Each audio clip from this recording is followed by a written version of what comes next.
Hello, hello, hello. I'm live. How are you? Thank you for being here. I'm not super organized tonight, but I'll try to do the best I can. Um, I scheduled what I thought was this stream. I scheduled it about an hour and a half ago, and sometimes I am real meticulous, and sometimes I miss details. And anyway, it was scheduled for tomorrow at 11:35 instead of today at 11:35. So I needed to edit the time, and then LinkedIn wouldn't let me edit a time, so I had to remove LinkedIn. And anyway, I'm learning about StreamYard. This is the first time that I've messed up on a starting time or needed to edit it, so that was not very good. So anyway, so we are streaming to 5 destinations tonight. So I'll go ahead and start my I'll start my introduction. And as I said, a couple nights ago on December 25th, and I did some streams around Christmas, and I said I'm kind of a Grinch. I'm going to try to say happy holidays. And hey, Lady V, welcome. Thanks for being here. You're welcome to come up anytime. I'll probably do my usual introductions, but I not usual. I guess I don't always do it the best way. But here, so I did copy, and it says copied. So I'll put it here and post the comment, and feel free to come on up. Let's see, paste. So there you go, Lady V. That's for you, and you can come on up whenever you want to, and you're ready and stuff. But yeah, it can be immediately. So as I already said, I mistakenly scheduled this. I didn't mean to do it, but I scheduled this. It was at 11:35, but I scheduled it for tomorrow. So there's Lady V. Hey, Lady V. Your camera's off, so I assume that's what you want, as always. So I'm going to add Lady V to the stream in 3, 2, 1. Hey, Lady Hello, V. Joe. How are you tonight? I think you're muted. Am I? On. Your icon was expanding, so I know you were talking, but I couldn't hear you. So is my link still out there? Yeah, my link's still out there. So yeah, feel free to drop in whenever you want. If that's your Wi-Fi, or I don't know what it was. Oh, there you are. So I'm going to add Lady V in 3, 2, 1. Hi, Lady V. Hi, can you hear me now, Joe? Huh. I see your thing moving, but I don't hear you. And your mic is on.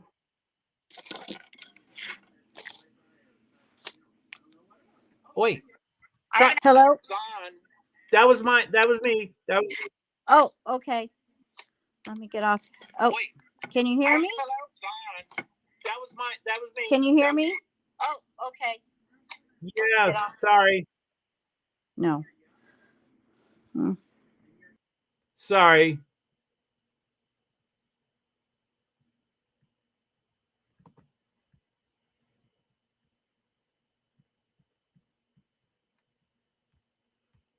I don't know if there it is. Hi, Cynthia. Yeah, that was my mistake. And then I had a bunch of other things on at once. So Lady V, I'm sorry, please come back. I had my notebooks volume off. I can hear me on my TV. Cynthia says she can hear her too. So I screwed up. I had anyway, I don't want to hit it as an example because I'll forget it again. Anyway, I assume, did y'all also hear like 1 or 2 or 3 YouTube live streams going on at once? I didn't mean to do that either, but I just didn't get ready for this stream the way I normally try to. Oh, there you are. I'm sorry, Lady V. I'm not looking out. So I'm going to add Lady V in 1, 2, 3. Hi, Lady V. Hi. Yeah. I went totally out and came back in. I'm like, I hear myself on the TV. And Cynthia said, hi, Cynthia Mathis. And she said, I can hear her. So yeah, it was I had that mute, where you Yeah, can I was thinking it has to be on your end because I thought I was okay on mine, but we're good now. So just go ahead and do your intros. Cool. Now I do have to know, did y'all hear 1 or 2 or 3 YouTube live streams going on at the same time? One of that was me because I had you. That Did you hear allegedly with B? No, I've changed from that. I mean, that on my end, I had 3 of them going at the same time. Oh, I did too. So I don't know which one it was, but we're good now. I don't hear anything now. Okay, cool. Yeah, I tried to get ready for a stream, but okay. Cynthia's saying no. Thank you, Cynthia. I didn't know. As soon as I unmuted my laptop, I hear these 3 streams all going at once, and I'm like, man, if they're hearing that, oh my goodness. So anyway, okay.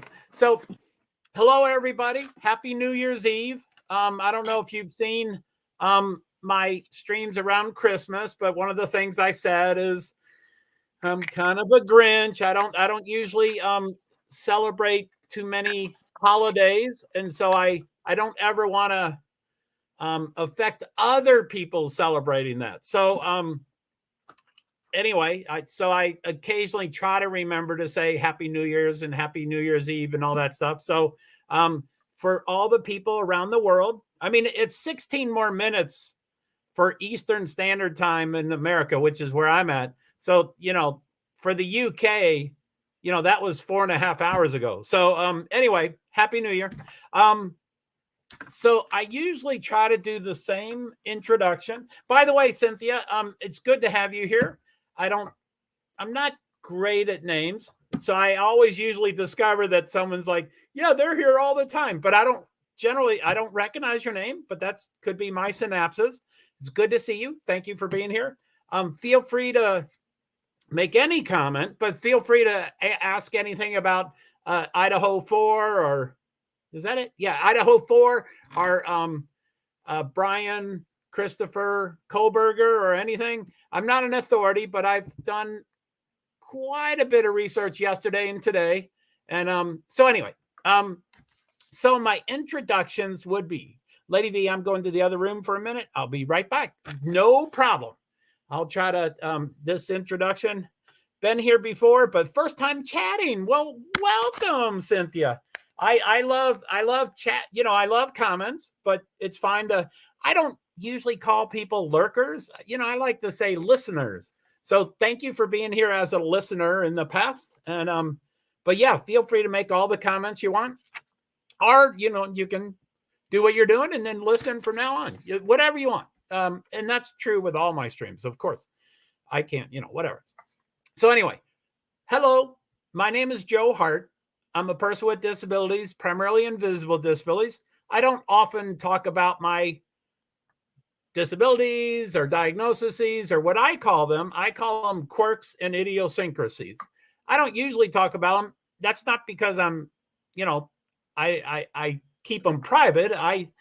Over this stream, you'll hear me talk about them a lot, but I don't think they necessarily apply. Now, with crime sleuthing, I think one of my quirks is OCD. And I think with OCD, I'm really good at drilling down, and I'm meticulous and methodical and, all those words that are effective, efficient, that kind of stuff. So I'm pretty good at, I'm going to adjust that light. I think that's I don't know if that got any better. So anyway, I think that really helps me with crime sleuthing. So anyway, and sometimes I modify my intro, but I do a lot of things in life. I mean, I'm disabled. I don't work. I'm on a fixed income, that stuff. But I do a fair amount of other stuff. And if I had to say I wear one hat, which I don't, but if I wore one hat, I would say I'm an advocate. And I'm generally selfish, but I use that in a very positive way. I think it's good in some or most situations to be selfish. And you'll learn over time what I mean by it. People are like, oh, you're not selfish, but I mean it in a rather positive way. So anyway, welcome back, lady. It's good to have you. Anyway, I'm because I'm selfish, I'm often a self-advocate, but I will really advocate for anybody. And that can be, I focus on invisible disabilities. If someone approaches me with visible disabilities, I'm not going to turn them away. Of course, I'm going to advocate for anybody. But that's kind of what I focus on. So anyway, that's a little too much for that. I always like to start off. I always want to start off with thoughts and prayers for the victims, families, loved ones, the friends, the students, the school, University of Idaho, the community and city, Moscow, Idaho, the county, Latah County, the state, Idaho, and all the LE. I will probably rag on Moscow Police Department until I die. But I'll try not to, because they finally have got someone in custody. And the chief is learning some things that rub me the wrong way. He's learning to get a little better about some stuff. Anyway, that's not what I'm talking about. I'm talking about thoughts and prayers for all the law enforcement, Moscow Police Department, FBI. And I like to name the FBI. By the way, I have lots of questions about the FBI. I don't know if I would ever get an FBI expert in my stream, but I have lots of questions about FBI. But anyway, thoughts and prayers for the FBI Salt Lake City. They're in charge of Idaho. And then West Virginia is the other area covering this. And they don't have a branch in West Virginia. FBI Pittsburgh handles West Virginia. And then the rest of the country is the miscellaneous, which is just regular FBI. And then also the Idaho State Police. I knew this 5 days ago, but now I forgot. But there's a district. I think Idaho State Police have 6 districts. And I think District 1 is the north part where this stuff is. And it's out of Coeur d'Alene, however you say that. So anyway, I want to shout out to those two. Well, thoughts and prayers. So I will always have an opinion about Moscow Police Department. And I'm just grateful that they have arrested someone, taken them into custody.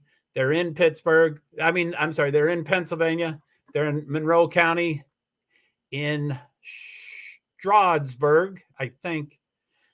I think that's right, but I thought that's where the 911 plane crashed, which is like 5 hours. Anyway, I know I got the right city, but I could have sworn it's way over where the plane crashed. But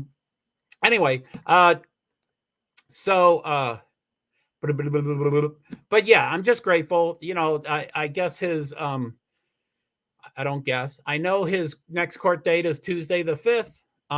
Wait, is that right? Monday, I think Tuesday. it'd be the 2nd. The 2nd. Yeah, it's Tuesday, right? Yeah, Tuesday would be the 2nd. So I believe. Hold on. Sunday, No, this Sunday, is Monday, Saturday, so it'd be the 3rd. Tomorrow. Yeah, I think it's okay. Yeah, I thought it's the 5th and Tuesday, but I'm right. I'm wrong. So it's the 3rd and Tuesday. So anyway, it's this Tuesday, and I guess we hear officially, or I'm not sure. I guess we hear officially through his public defender lawyer that Brian is going to waive extradition, and that will therefore expedite him coming to Idaho. And I hope to, and I plan to go to Pennsylvania, but we'll get to that later. I wish I did it, yes. Is this really only a day and a half later? Did this happen yesterday morning? Yeah, it did. I know. It seems like it's been, yeah. I agree. Oh my goodness, a day and a half, or it was 3 a.m. So it's almost 2 days. But yeah, I can't believe that. I wish I had left yesterday. But anyway, we'll get to that later. As y'all know, this is my 18th StreamYard stream. I normally stream to 6 destinations or platforms. Tonight I'm doing 5. As I told you, I'm misscheduling, and LinkedIn wouldn't let me edit. LinkedIn said you only can delete me or you can't make the change. So I said, okay, I guess I'll delete you. So I'm only going to 5 of them, and I always like to shout them out.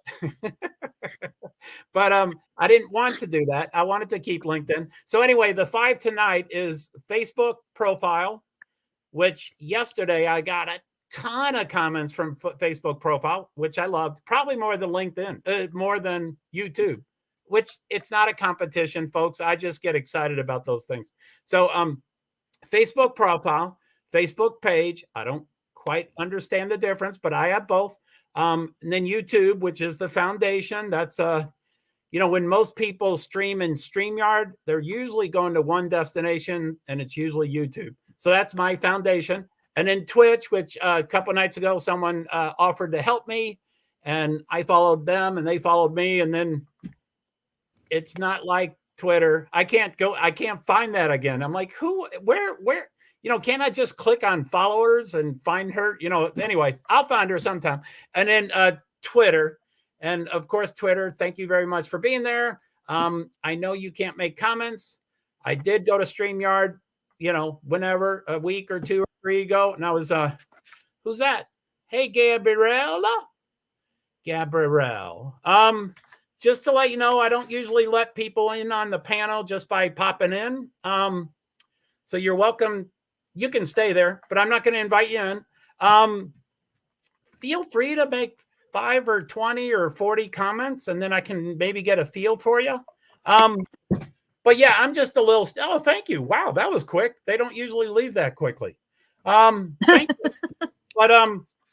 But yeah, I'm just a little uptight, and I like to get to know my people. And there's anyway, nothing wrong with that, Joe. You don't know who you're letting up there, so don't worry about that. Cool. But yeah, feel free to make a comment and stuff. So anyway, okay, so and then Twitter. Yes, I wish you could make comments. You can't. I'm sorry. StreamYard said they don't see it. It's not in their schedule in the near future for Twitter to make comments. And if I were to predict the future, I better not say that. Yeah, I'll say it. As y'all probably know, I'm testing StreamYard, and I'm trying to urgently do it in a month. It's not the end of the world if it takes me 2 months to decide. But I will bet the single reason that I don't continue on StreamYard, if I don't, is because Twitter can't comment. I would bet that's the number one reason. So I'm sad for that, because I like StreamYard. It's very powerful. If Twitter could talk to me, holy moly, that would be so cool. But they said it's not in their plans at all, and I believe them. They don't usually they don't make statements like that unless they really mean it. That it'll never happen. And then of course, thank you to your live viewers. Thank you very much. Let's see here. Okay. Yeah, thank you to your live viewers. Thank you so much for the comments. I love comments. Thank you for the replay viewers. I'm still trying to figure out replay, and I'm starting to listen to people's replays, and they're really valuable, but I'm still kind of in awe that people do that. So thank you very much for watching it.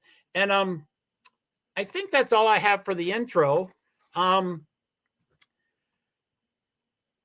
don't really have a whole bunch scheduled for tonight. I do have a lot of tabs open, as I could have sworn that y'all probably heard those 3 YouTube live audio, but I still have 15 or 20 tabs open, so we can certainly go through things.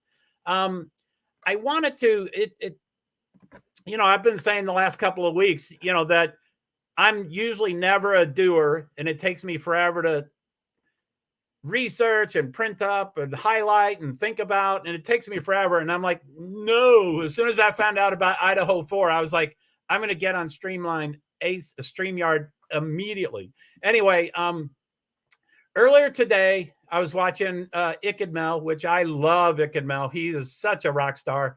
I don't know if y'all have seen him on TV. These days it's hard to talk about TV shows because everybody's cutting the cord. So you can't say a TV station or cable TV. Anyway, News Nation and other shows, Mel has been a guest on a couple of them in the last week. I think 2 of them. And I'm like, wow, that's a real YouTuber, to get on the, and I don't mean to say News Nation is, anyway, I think it's cool to see someone as a guest on one of those shows. So anyway, he actually, by the way, and I haven't talked to him about this. I plan to send him an email, but I have challenges with communicating with people, so I need to work on that. But Mel was I don't know how I got the notification, but I somehow got a notification for his stream. I dropped into it. It was a press conference. I watched him before the press conference. I watched the press conference. I watched him after the press conference. When I was done, I'm like, that's what I'm going to do. That's what I'm going to do. My motorsports, my invisible disabilities, my, AA, everything just went to the side. And I'm like, that's what I'm going to do. So anyway, I owe him a lot. It was just a great inspiration. So anyway, when I watched him today, he was doing Nancy Grace, and it was my opinion about Nancy Grace is still, I borrow other people's opinion because I haven't decided yet. I can now laugh when I listen to her, and I do enjoy her. Anyway, he'll play a whole thing of like 40 minutes or 90 minutes or whatever, and then he's like, okay, well, I'll do something else. And then he's like, the people are like, no, listen to the next show. And he was like, do y'all really want to listen to another one of her? And so he did the vote, and 85% of the people said yes for Nancy Grace. So it was great listening to both of her shows. But at the end of it, I was like, okay, Joe, you got to learn how to download. And I'm not even talking about getting permission from Nancy Grace in the podcast, which I want to do. I've done the police stuff. I've done the press conference and stuff, and I immediately got their permission, which it ended up I didn't need their permission. They're like, no, that's it, open information. You can share that any time you want. And I'm like, well, I just wanted to ask. But anyway, so I plan to get her approval. But I was just like, just learn how to download one thing. Just download one of her podcasts and just share like 5 seconds of it and then turn it off. But I didn't. So I can share articles and maps. And anyway, I haven't graduated to that yet. I hope to. So anyway, I don't want this to be about StreamYard. I want this to be about the Idaho 4, which when I was y'all probably know, as you can tell here, let me put my banner up. So as you all can tell from that, I am very wordy, and I put way too many words and characters and all sorts of stuff, including my ticker at the bottom. So my ticker and my banner, way too wordy. So I know that. I'm not sure why I brought that up. Oh, so yeah, the title of these things can only be 100 characters. So I'm eliminating 20 of them, and then I only have 20, anyway. So I almost eliminated Idaho 4. I almost did, because I guess people are calling this we're to stage 2, or I don't know how someone described it as like that. Anyway, I don't know if you have anything to add, Lady V. I've been all over the place, so I don't even know what the topic is. But if you wanted to, and you may be, but if you have anything to add, I would welcome anything to get us on the topic. Oh yeah, no, just I think right now we'll be able to kind of go through. We can kind of look at the arrest and what's going on with all of that, and then we can we can kind of see if we can find some things to take a look into his psyche a little bit, and his background. Like he was he had this study of criminals and how they got away with it, and I think that would be kind of interesting to kind of get into too. That would be cool. I have most of those things on a whatever they're called, on one of those tabs. And I figured you did. So I can share most of those things you talked about. I did happen to, and I don't know how successful it'd be, but I did try to get a much cleaner copy of the Reddit post, because now, I mean, and I hate saying this because I hate when other people say this, but I'm going to say it anyway. I was one of the first people to live stream yesterday, and you were. You were. I'm not special, but I was just one of the first to get out there. I had less information. The people that waited 4 more hours, they had more information. But I forget why I brought that up. But something about what you're talking about sharing. Oh, well, because, yeah. Right. So so the Reddit, I shared it, before Lady V showed up, and then I shared it again, and then I shared it again, and I'm like, ooh, I better not share it because we don't know for sure. Well, now it's basically verified, or pretty much it's verified. Yeah, I agree. So I'm like, wow, now I got a clean copy, and we can talk about it and read it, and so that'll be cool. Thank you. I'm gonna just try to plow through the comments because I'm gonna just try to catch up with comments. So Lady V says, hello, everyone. And that's StreamYard from Facebook page. And that's StreamYard from YouTube. And that's Facebook or whatever. That's StreamYard from, what's that called? Twitch. That's Twitch. And then Cynthia, I can hear her. Thank you very much, Cynthia. I don't know if you're still here. I probably have talked too much. But hopefully you're a listener. So it's fine if you don't comment. Lady V, I can hear me on my TV. Is your volume up? No. And so Cynthia Mathias says no, which I think that was my question of, can you hear the other YouTube live? So thank you, Cynthia. And Lady, I'm going the other room. Blah, blah, blah. And Cynthia, been here before, but first time chatting. I'm honored that you're chatting. And then Lady V is back. So, okay. Maybe I will go off screen and look for that. Do you want to start with the Reddit? You think that's a good idea? Yeah, whatever you want to do, Joe. I'm here for whatever you want to do. Okay. I'll throw in my little tidbits here and there. I'll go off screen and I might walk through it, or I might ask for you to okay. Let's see here. So present, share screen,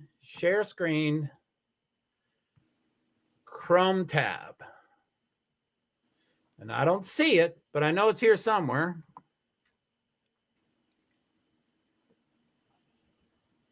I have the sales. Yeah, but oh, is that it? No. No, that's not. It doesn't say Reddit. Last night it said Reddit. So let me see here. Brian the vegan, the sales, white Hyundai, newsflash, the police department, King Road, arrest. Nope, that's not it. My emails, OneDrive. I hope I didn't delete it. You've got a lot of them up. We can do like all of those tabs. That's you've got quite a bit. I haven't really researched anything. I was trying to recover from playing with my nephews last night. I was exhausted, but I had a wonderful time. Well, that's good. I'm glad you had a good time, and I'm glad you're able to try to recover from it. Yeah. They're two little boys, so they're very, we just had a blast. Boys are rambunctious. I love boys. And that's StreamYard. Okay. I must have deleted it. Or, so let's the Reddit when you're talking about what he was researching. Yeah, the actual survey. Yeah, because that was very interesting. That was I know might, we were both sorry. no, you go ahead. What? I know we were both a little bit leery because we didn't know if it had been verified or anything. And so we were a little leery, but it was extremely interesting to me. Amen. And Okay. I'm kind of a little bit of a serial killer buff. Not Yeah. for the SKs. I didn't mean to say the word. Not for the SKs. It's just the way they think and the way they go about things and all of that. It's just always interested me pretty much my whole life. So they're kind of a little bit of a fascination of mine, but I don't glorify them is what I'm saying. I'm just trying to figure out Right. what makes them tick, If I had to do it Oh, all over again, I would love to go into profiling or something like that, but that's not going to happen. which I I'm disabled and I don't have a job and I haven't had a job for a while, but I still get notifications for FBI positions and CIA positions. Oh yeah, So I do too. It's like, I don't yeah. think it's too late. I don't think it's too late. I think they need all ages, all Well, ages. maybe, but I don't have what it takes to go through the schooling and training anymore. Oh, I forgot about that. I just thought I could show up and say, I'm a rat. I'll help you catch a rat. I thought that's all I had to do. No. So okay, so this Ickadmel went through this article on his page and he had 8,000 viewers. So I think it's probably not too bad. It is the Daily Mail. And so I do have opinions about Daily Mail, but it does seem like since day one, they have been there and they have been showing videos and photographs and information that other people may not necessarily have. So my opinion probably is changing about Daily Mail. But anyway, I think I'll just read through this. Again, I usually probably read too many things. As you can tell that it says SWAT teams and it goes down, look, drugged at school. Like No, those four. Are you going to read about the SWAT teams? Yeah, I would love to hear it. I'm going to read this whole article. But what I'm saying is those four bullets below it, I tend to read all those, but each of those bullets is a different article. So I really could skip those if I wanted to. But anyway, yeah, I didn't get to see anything past when you and I went live yesterday. So I'm kind of like hungry for everything that's been going on. Sure. And it's, yeah, I mean, so this is a little, anyway, I'm off screen. You all can see me, but I can't see you. And I don't know. Oh, wait. Did lady, if it's okay with you, I'll take our pictures off the screen. Sure. I don't care. So in case people can read it. Oh, except my StreamYard is okay. Let me bring that down. I don't see it. Where is it? That's not it. Where is it? There it is. God, these are so hard to see. Whew. Okay, so I had some stuff going on today, so I really didn't. Well, actually, I'll be honest with you. I was exhausted. I slept for a lot of the day, and then I couldn't wake up. So I'm just now waking up. So it's not that I haven't been. Yeah, it's not that I haven't been able to find out what's going on. I just didn't. I was just like, okay, I'll catch up with that later. So a lot of this I'm really excited to hear. This is exhausting. I mean, it is exhausting. It is. I've done, my 18 streams and stuff. And oddly enough, at least it's odd to me, about 4 or 5 of my streams have been 4 hours long.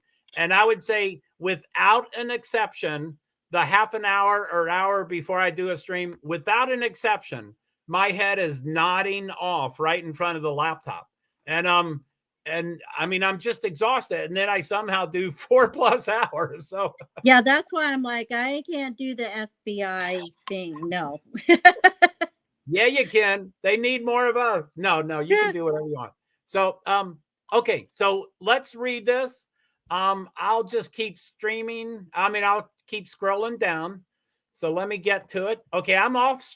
I thought I'm off screen, but I guess we're off screen anyway. You know the word I'm trying to say, but Yes. okay. So okay.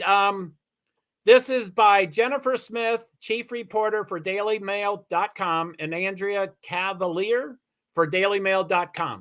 It was published December 30th, yesterday, at 15:56 Eastern Standard Time, which would be 4 p.m. almost.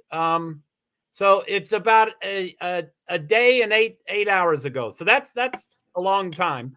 It was updated December 31st at 4:23 Eastern Standard Time. So it was updated about 8 hours ago. So it might be dated stuff, but let's go through it. I don't know everything. So yeah, a lot of this dated stuff will still be new to me. So okay, that's it. SWAT teams descended on sleepy Poconos mountain town to catch libertarian Idaho. What? Does it actually? Oh, it says that. Yeah, Daily Mail had to put a political thing in there. Wow. Yep. Isn't that amazing? Okay, that's terrible. I won't. I won't. Yeah, I won't either. I won't talk about that again. So to catch Idaho murder suspect Brian Kohlberger, who was obsessively vegan as a teen and looked drugged at school. And like I said, this is the Daily Mail, and they will be sensationalistic. And I apologize for that, but they have a lot of good information. So the 4 bullets under it, which are different, these are other articles. It says Brian Kohlberger is in custody on charges of homicide for the Idaho killings. And the second one, relatives say he was OCD about veganism and forced family to buy new pots and pans. 3, he is registered as a libertarian in voter records and has never been arrested. 4, some who attended school with him say he looked drugged. Again, that's sensationalistic, but it might be truthful. Good heavens. Yeah. Amen. So, okay. Now we're to the article. SWAT teams descended on a sleepy residential community in Pennsylvania in the early hours of Friday morning, where they arrested Idaho murder suspect Brian Kohlberger. Kohlberger, more than a month after 4 university students were slain in their beds. I think that town is Albertville, maybe something like that. Kohlberger, 28, was taken into custody by the Pennsylvania State Police at a home in Albrightsville. Sorry, got the wrong name. At a home in Albrightsville, a small town in the heart of the Pocono Mountains, more than 2,000 miles from where the gruesome killing took place on November 13th. Latah County Prosecutor Bill Thompson said investigators believe Kohlberger broke into the student's home with the intent to commit murder. And of course, I've heard they're adding that, the breaking and entering with an intent to commit murder, so that, as many charges can stick to them. But I'm still, without knowing, I'm going to just stick my neck out there. But I would speculate that either the front door or the sliding glass door, or both of them, were open. I don't think either one he had to break into, but that's just me. I've always wondered if he went in through the window over there on the far side where the trees are and stuff. I've always wondered if he went in that window. And he might have. I guess a lot of people would maybe assume that the door is not unlocked, and so they would go to a window. And if he went through a window, then that would be breaking and entering. But anyway, right. So to continue, Kaylee Gonzalez, 21, Madison Mogan, 21, and Xana Kernodle, 20, were stabbed to death along with Xana's freshman boyfriend, Ethan Chapin, 20, in Moscow, Idaho last month. Police say, this is about the DNA stuff, Police say DNA evidence links Kohlberger to the scene. Kohlberger was a PhD student in the Department of Criminal Justice and Criminality at Washington State University, which is a short drive across the state line from the University of Idaho. And I don't mean to stop every time and comment, but I'll probably continue doing that. Yesterday, I showed his email address from Washington State University. And, I didn't print up his picture because, I don't like to waste ink. So I didn't print up any of the pictures. Anyway, I started streaming, an hour and 20 minutes after information started coming out. And I streamed for 4 hours. And after that, it was still up on the website. Anyway, as of right now, Washington State University has scrubbed him from their database. He is no longer listed. Oh, wow. Yeah, so he's gone. I printed it up, but isn't that wild that they just Yeah. He paid tuition. So anyway, whatever. I'd remove him probably. So I don't blame him. I was gonna say I don't blame him at all. Oh yeah, not at all, for sure. Friday's arrest is the first major break in the case, with Kohlberger asking if anyone else was arrested when he was taken into custody. An extradition hearing is scheduled for Tuesday. So, Lady V, what do you think of the quote, if anyone else was arrested? Well, John Gacy, he asked that same question whenever they arrested him. He asked them if they had gotten the other people. And one of the reasons they do it is, in my opinion, one of the reasons they do it is for trial purposes, to try to, make it seem like they're not the only one or whatever. But I have to say, and I just thought of this, if he asked if they got anybody else, he wasn't denying that he didn't do it, did he? No. He just asked it. So it's kind of like, oh, you got me, but did you get anybody else? So it's kind of like a little bit of an admission, I think.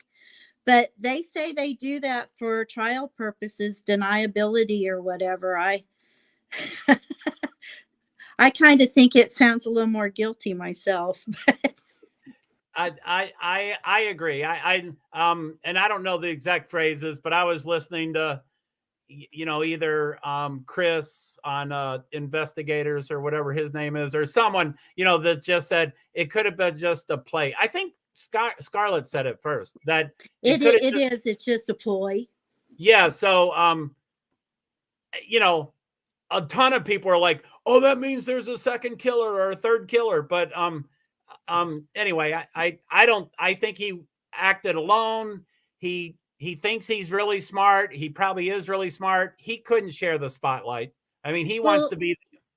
Well, let's think about this for a minute. Okay. We have a gentleman here that was allegedly bullied, growing up because he was heavy set. And then his junior year, he lost weight and he started getting a little mean, people said. And allegedly, they said he started getting a little mean. Yes. And then he went to school to study this stuff, right? He went to school to study criminology. Not only did he do that, but then when we get to this report, we'll see that he actually wanted volunteers. So we're talking about a person that's not just studying this stuff to help people. We're talking about somebody, in my opinion, that is studying this stuff because he wants to know how to do it without being caught. So he's going to know exactly what Ted Bundy said, what John Wayne Gacy said, what any of these other guys say. He's going to know what they said because this is what he did in school, right? Right. So he's going to know this stuff. And he's going to know what he thought worked and what he thought didn't work too. I believe, yeah, I agree for sure. That's it. What's going through my head, which again, it might be one of those tangents. getting back to the quote of you can't catch a rat with a Boy Scout, you catch a rat with a rat. Yeah, that's true. But the police chief, they were asking him, so and so studied criminology, what do you think? And the police chief, and I'm paraphrasing, but he said something along the lines of, we hold ourselves to a higher level. We study that stuff to learn more about stuff, but not to put it into practice ourselves. Exactly. And but my thought, and again, I probably won't be able to get this out clearly or anything, but you know how James Jones or whoever that Jones Jim guy. Jones, yeah. Yeah, Jim Jones. There's vulnerable people that may believe something, and then he can teach them to believe, and then they all believe. So I could just picture myself being in the criminology, bachelor's, master's, and PhD, and then does it do like, was he on the good side of the law, but then he studied it so much that he crossed that line and became the bad side of the law? I don't think, I personally, in my opinion, I don't think so. I think he'd always been fascinated with it from, maybe a teenager age, because he was being bullied. And so he started maybe having these thoughts about how to get back at the people that bullied him. And I think it just turned into, and two, they say that people like this, they think completely differently than we do. It's not a chemical imbalance, it's the way their brain functions. So I think that probably we'll find out plays into it as well. Sorry about that noise. Yeah, I agree. I think, it's sometimes I need to get thoughts out and I go, yeah, I agree with what she said. Not, not. No, I know. So I do the same thing. That was cool. And that was a great interaction. Thank you for hearing your stuff. I think I'll go back to the article, but you are free to interact or interject even without me asking you. So oh, well, thank you, Joe. Yeah, sure. So I've got fireworks going off here for New Year's. Oh, really? Oh, it's an hour late. Okay. Yeah. Well, mine's in about 30 minutes. Really? But I live in the country, so if you hear some booms, it's my neighborhood. Cool. Ours was about 3 hours ago. It was at 9:30 p.m., which I think is really early. But whoa, that is early. It was. I think they're just looking for dark. I don't know if there's two of them. They might do one at midnight. Well, it's after midnight. But anyway, okay. So this is his picture. So I'm going to read the caption under the picture. So Brian Christopher Kohlberger, 28, was arrested after a SWAT team swooped into Albrightsville.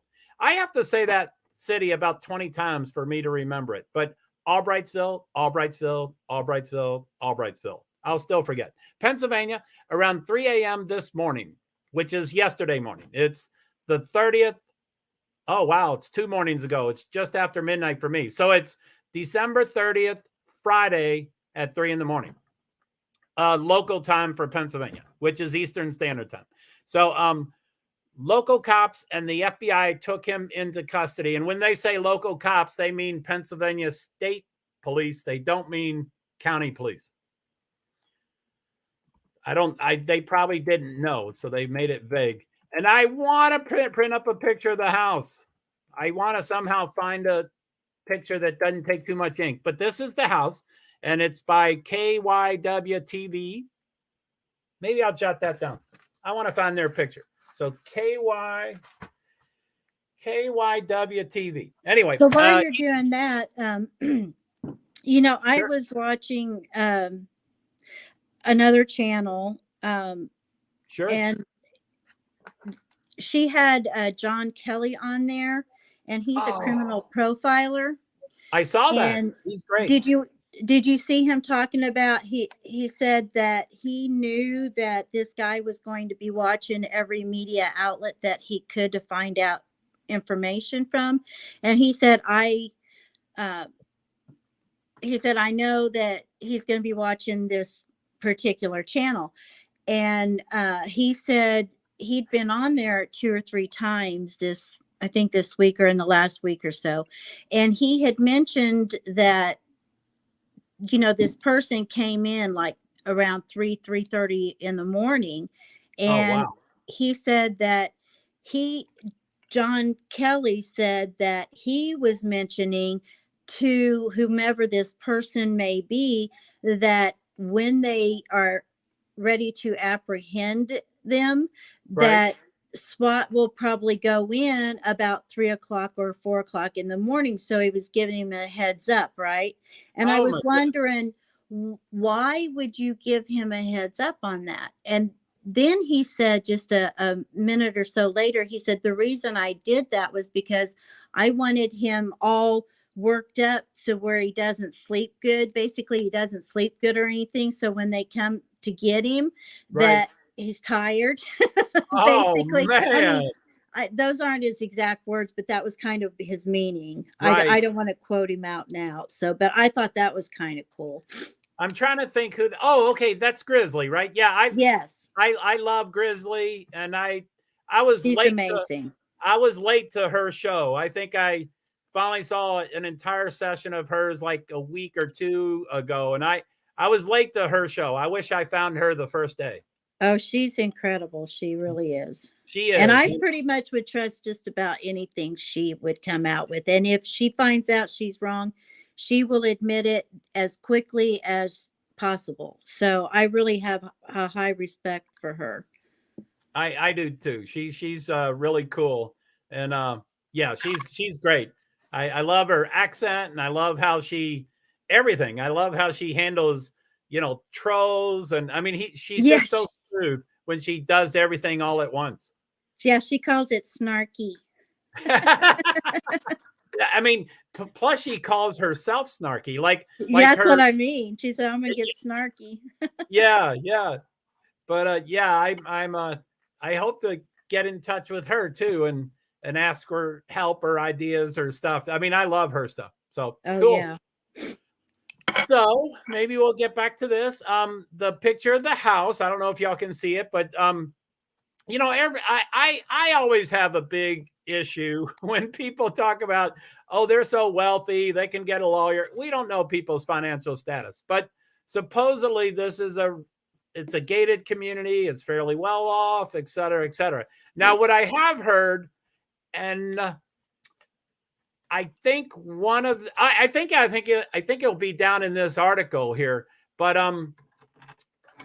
it's been reported, I haven't necessarily verified it, but it's been reported that the father has filed bankruptcy twice, which you can do it every 7 years. But he filed when this Brian guy was 0 years old or 1 year old, and then he did it when Brian was 14 years old. Just an I, FYI. I don't I think that. heard that his dad works in HVAC. Is that heating and air? Is that right? Yeah, I think he took a couple of tests or something with HVAC, or I forget how you pronounce it. So And even if his parents were wealthy, it doesn't mean that Brian is. right. And we my ex-wife and I filed bankruptcy with our business, and a lot of times, well, I don't want to say that, but it is possible for situations to get better Yeah, it when is. people file bankruptcy. So I think people mention that because they're like, poor Brian, poor Brian, poor Brian. But it Well, may and have. you don't have to take bankruptcy on everything either. It could have just been certain things. Right. Yeah, exactly. So anyway, that's been reported. I haven't verified it. So anyway, this is the house. Again, it looks like an apartment. It doesn't look like It does kind of. a high level house. But anyway, it says he was taken into custody in Albrightsville, Pennsylvania, a small town in the heart of the Pocono Mountains, more than 2,000 miles from where the gruesome killings took place. And then my thing's not moving. There it is. There's my cursor. And here's the most famous picture, probably, of the people. As most people, know. And does it give the? Oh, okay. I'll just read what it says instead of well, no, I'll just go through the names. So anyway, this is supposedly, I think this was a picture taken the Saturday, the day of, or the day before the killing. That's what I heard. But that's Dylan on the left. She's a surviving housemate. That's Kaylee underneath Maddie. Kaylee's holding Maddie. Maddie's above Kaylee. And then it's Ethan. And then it's Xana. And then it's Bethany. So anyway, I'll also read I'll also read the photograph, so that I'm going to duplicate that. Idaho police said the four University of Idaho students were murdered in their sleep between 3 a.m. and 4 a.m. Pictured victims: Kaylee Gonsalves, 21, Maddie Mogan, 21, Xana Kernodle, 20, and 20-year-old Ethan Chapin. I do believe I say their names correctly, and if I don't, I think you do. I apologize if I don't, but I think I tried to do that. Ever since, anyway, I will stop making that disclaimer that I rag on the cops too much. But I will bet that Chief Fry never does a press conference without confirming the name ever, ever, ever again. Because he really screwed up on that name. Anyway, I'll stop. So anyway, so this map is the distance between Moscow, Idaho, and Albrightsville, Pennsylvania. To the left or to the west, it says Moscow, Idaho, where murders took place, 2,532 miles. And to the right, it says Albrightsville, Pennsylvania, where arrests were made. And the crime took place 6 weeks ago, 2,500 miles from where Kohlberger was arrested. So now we got another picture of him. And, of all the pictures that I've seen of him, and Lady V, you kind of know my opinions about mug shots and that they're all horrible. And we can't really say, oh, I can tell he's a killer because of that mug shot. But of all the pictures that I've seen, this is the one that disturbs me the most. Yeah. That's a disturbing picture to me. It is, because he's smiling, he's smirking in his mugshot, and that is very creepy. And his eyes. I think I noticed his eyes more in this than any of the other pictures. Yeah. But I'm not an expert at that stuff. But yeah, this one bothers me the most. So okay, Kohlberger is a registered L, although does not appear to have had any active social media profiles at the time of his arrest. Which again, I don't know what the L has to do with social media. I don't either. I think they're just trying to cram as much stuff as they can in there, and probably needle a couple people. Yeah, but, definitely. Anyway, I have heard, and I haven't verified this, but I have heard. I guess I've done so much research, and I'm printing things up, and I'm listening to people live. So I think I get a feeling about where I heard something. Like I have a feeling that it was a reputable source, but I can't remember where it was from. But I have heard from somewhere that he deleted all or most of his social media profiles after the killing. That's that's what I've heard as well. Which makes sense if he's taking these criminology classes. I'm sure that's Criminology 101, they tell you to do that. Right. Okay, so relative told the New York Post Kohlberger is OCD about his eating habits and forced his family to buy new pots that had never been used to cook meat. That is so amazing. It was above and beyond being vegan. His aunt and uncle had to buy new pots and pans because he would not eat from anything that had ever had meat cooked in them. He seemed very OCD, which is obsessive compulsive disorder, which I have, the woman said. So let me... now, they said that, who was it, Kaylee and Maddie? Didn't they work at a vegan place? Yes. They worked at it's not called the Greek, but that's what everybody... Joe Buddha, welcome. Thanks for stopping by. Oh, your comment was only a minute ago. Good. I'm glad I didn't miss you, Joe. Joe Buddha is saying, stopping by to wish y'all a happy new year. Thank you very much, Joe. And Happy New Year. stay as long as you want. And I know this is a busy night and all that stuff. So thank you for coming by. What did you just say? What was I going to respond to?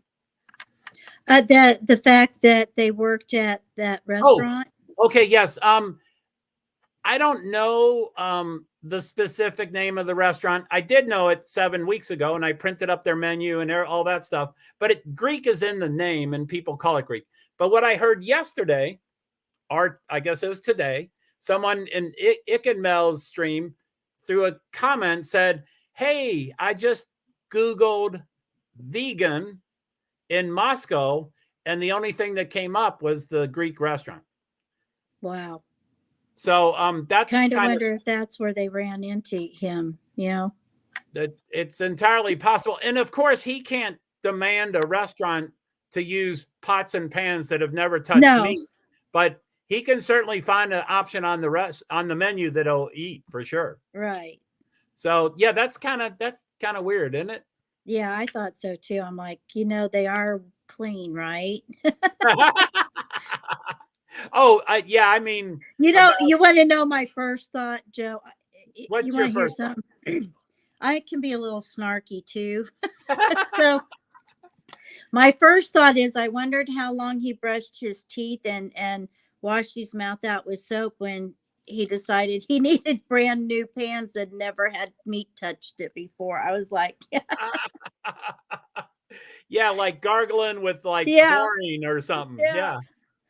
Yeah. I mean, what a trip. And I get OCD behaviors, but yeah, it's I would never think about that. And I've never been vegan. I mean, I love meat, but I would never think of that with pans. I would, no, I wouldn't either. You can use hot water and you can soak them and you can scrub them and anyway. So let's I'm going to take us off screen again. So full stream, whatever that said, it's to cover the whole. Okay. So I think I'm at during. Oh no, I think I need to do the picture, which a lot of this is repeat, but so this picture that bothers me the most, this is number one. It says Kohlberger is a registered L, and relatives describe Brian Kohlberger as being obsessive about his eating habits. So let me scroll here. Okay, so during and feel free, anybody in the chat or Lady V that says, hey, why don't we get to the Reddit?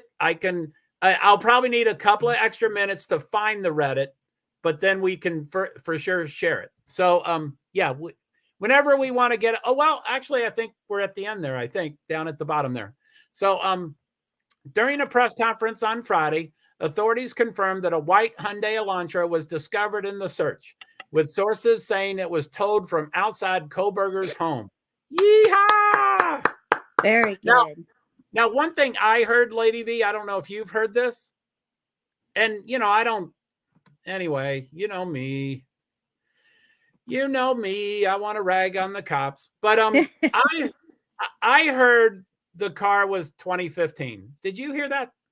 I didn't hear what year it was. No. I hope I'm wrong.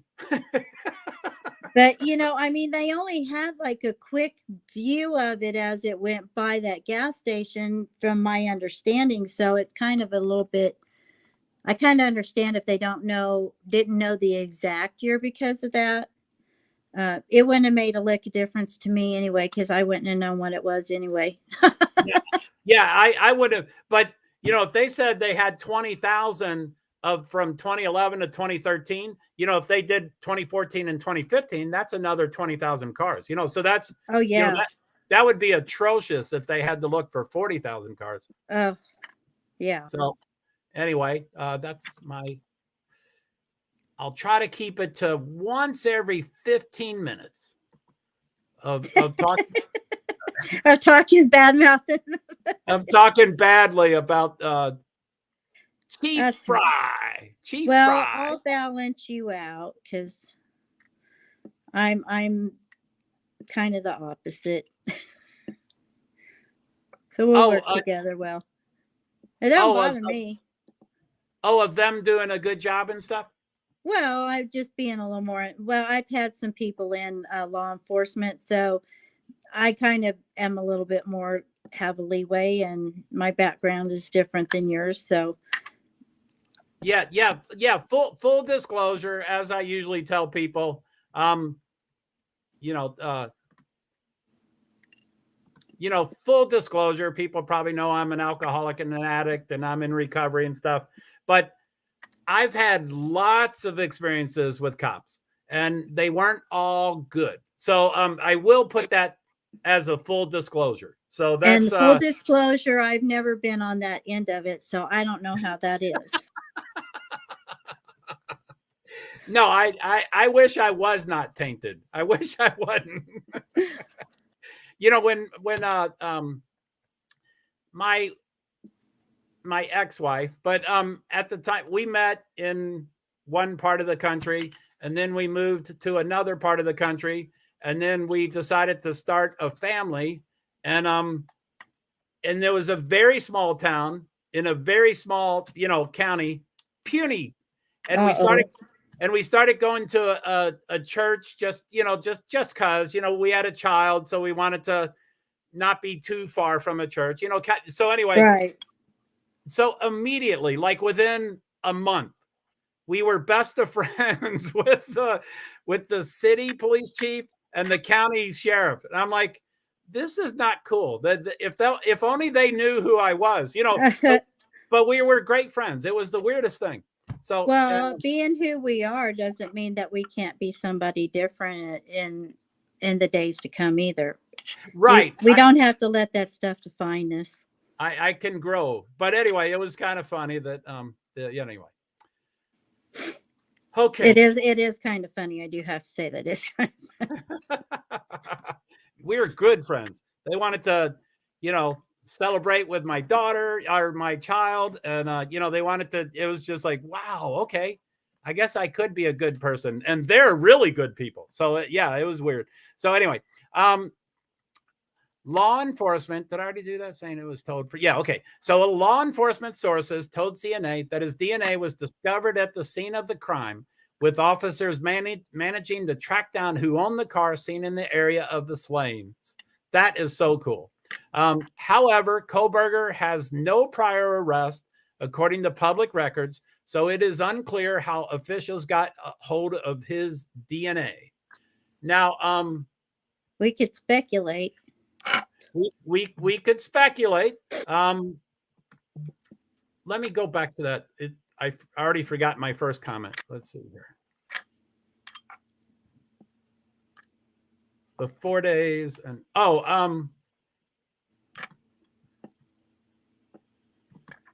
anyway, Grizzly had John on, and John was saying, well, there may be a juvenile record and we'll never find out, but he was saying, that he could still be on some record that we'll never find out about. But that was my one thing. And then, yeah, what do you think about the what I wanted to add, which may still be down in the paragraph, but I have heard, and I've heard it from multiple sources, that the FBI was tracking him for 4 days. Did you hear that, Lady V?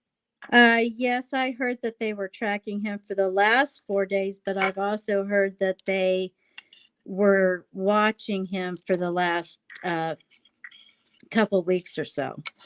Oh, wow. That's cool. If I were to speculate and theorize, I would say that they probably waited until he went in someplace and he got a drink and he threw it away and they picked it up and marked it, and something along those lines is probably how they got his DNA for sure from him.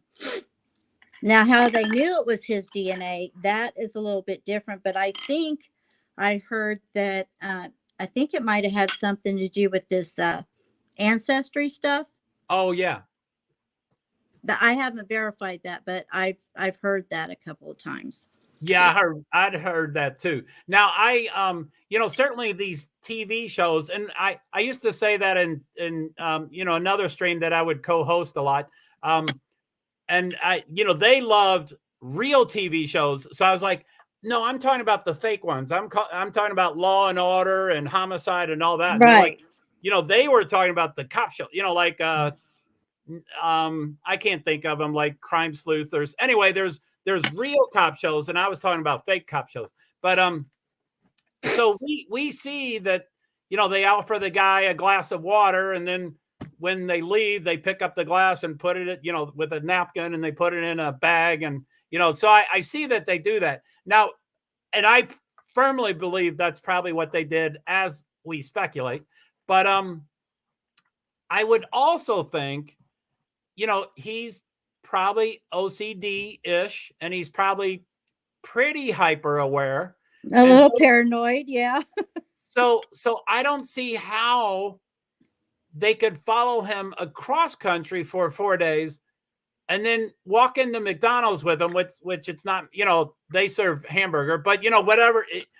I don't see how he didn't notice someone grabbing his cup of coffee. I don't get that. No, I think it would be pretty easy, but I mean, we don't know how they did it. I know that they can do it that way and have, but but then once they get you in the interrogation room, they always ask you if you would like some water or a Coke or coffee or something like that, and then they definitely have your DNA that they can test. I mean, nobody Right. can say no.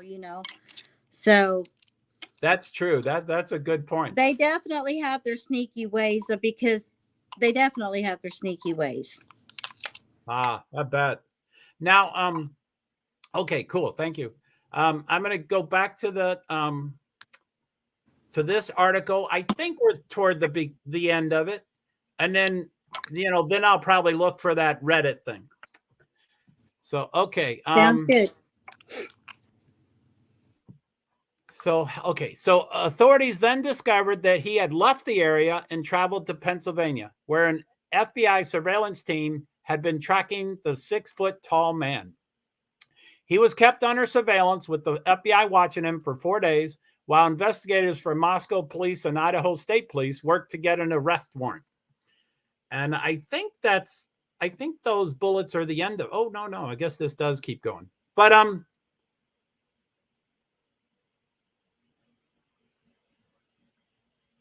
oh, there's the participation too. Okay. I'm going to skip. I just skipped about 2 paragraphs. And I brought it down to the Reddit post of the research participation needed. I don't know if you can see that, lady. Yes, I can. Okay. So,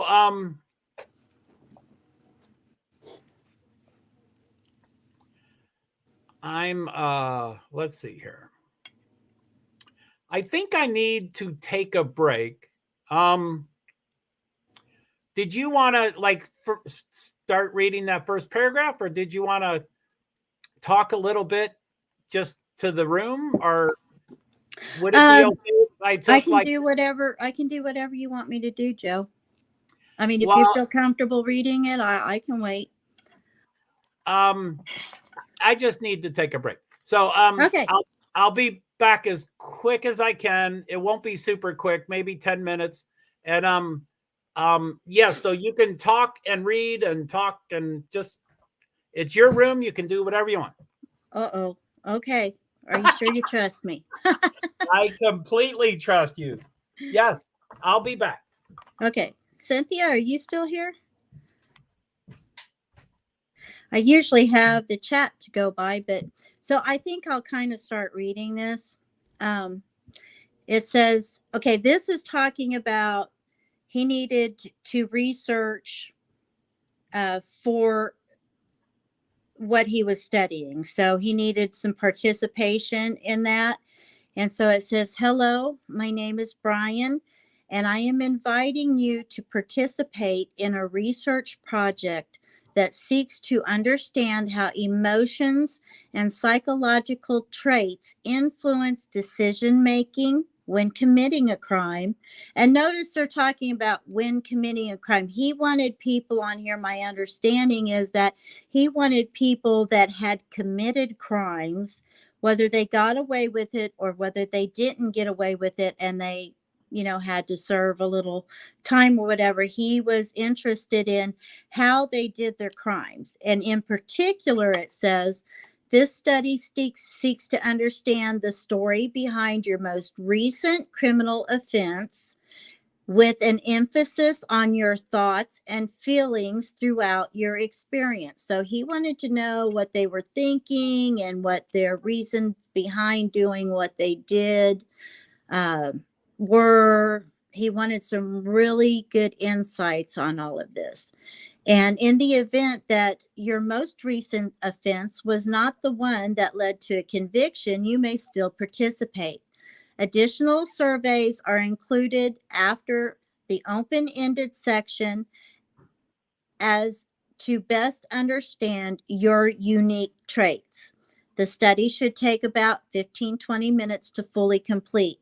So in my opinion, what he's wanting to do with this is he's wanting to find out what worked, what didn't work, the feelings that they got while they were doing the job, whether they were excited, whether they were afraid, whether they were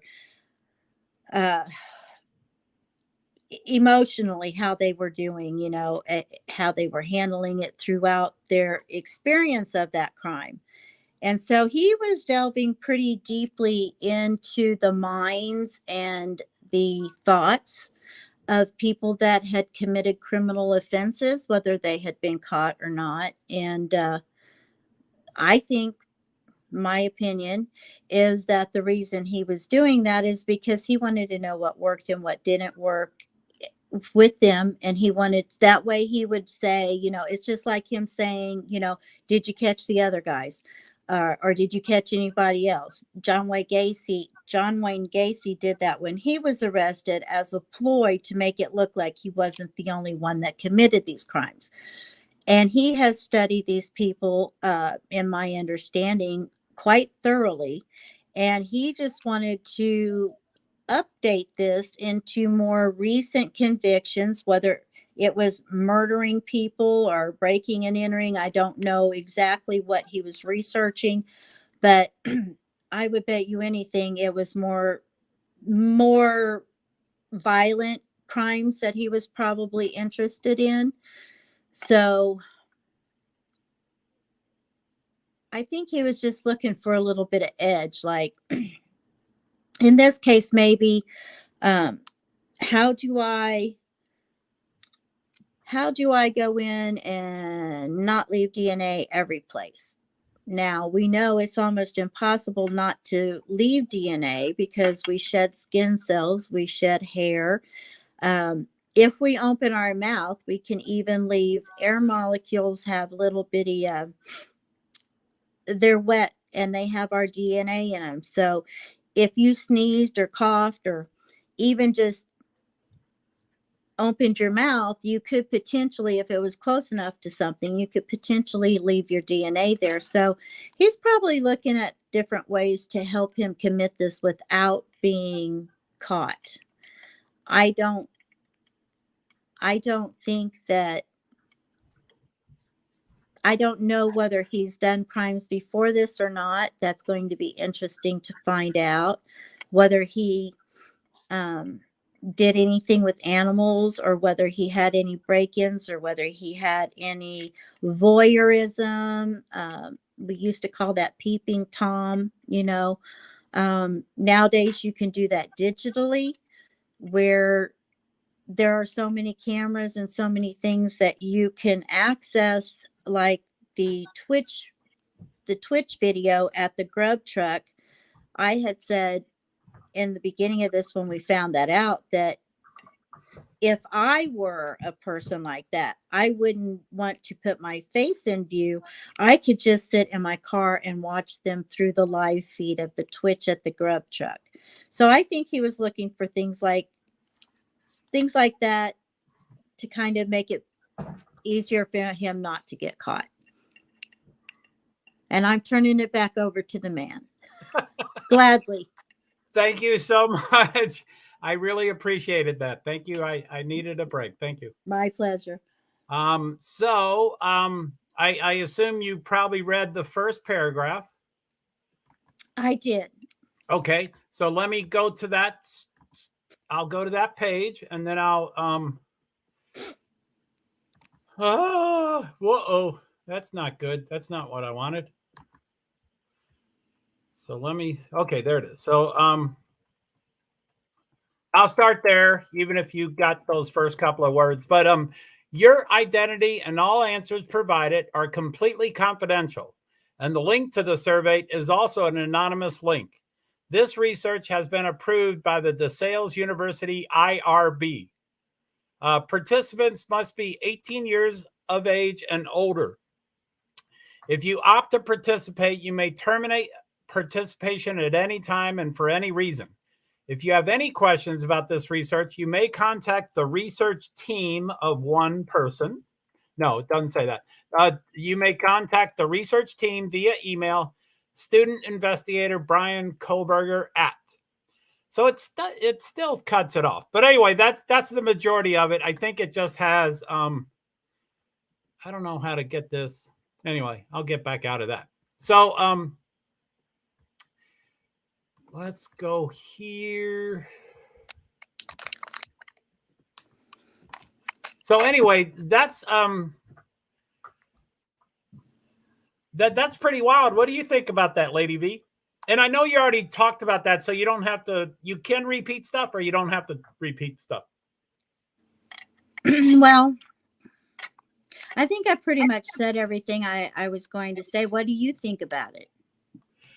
Well, I guess probably lots of random thoughts that I'm not probably going to be able to clearly say, but I think probably the main thing I think is, wow, that is amazing that a university would approve of such a thing. I mean, it's such, and I'm not You talking think about, so?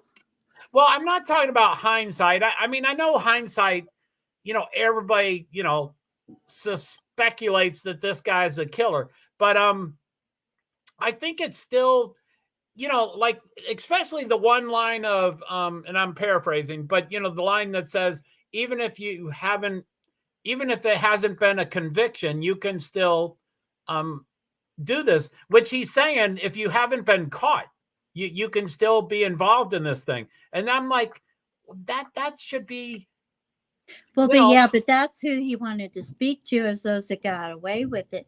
I don't find that I'm not shocked by them allowing this. I mean, because I've heard about some pretty wild studies they've done in universities over the years. And so this doesn't surprise me at all.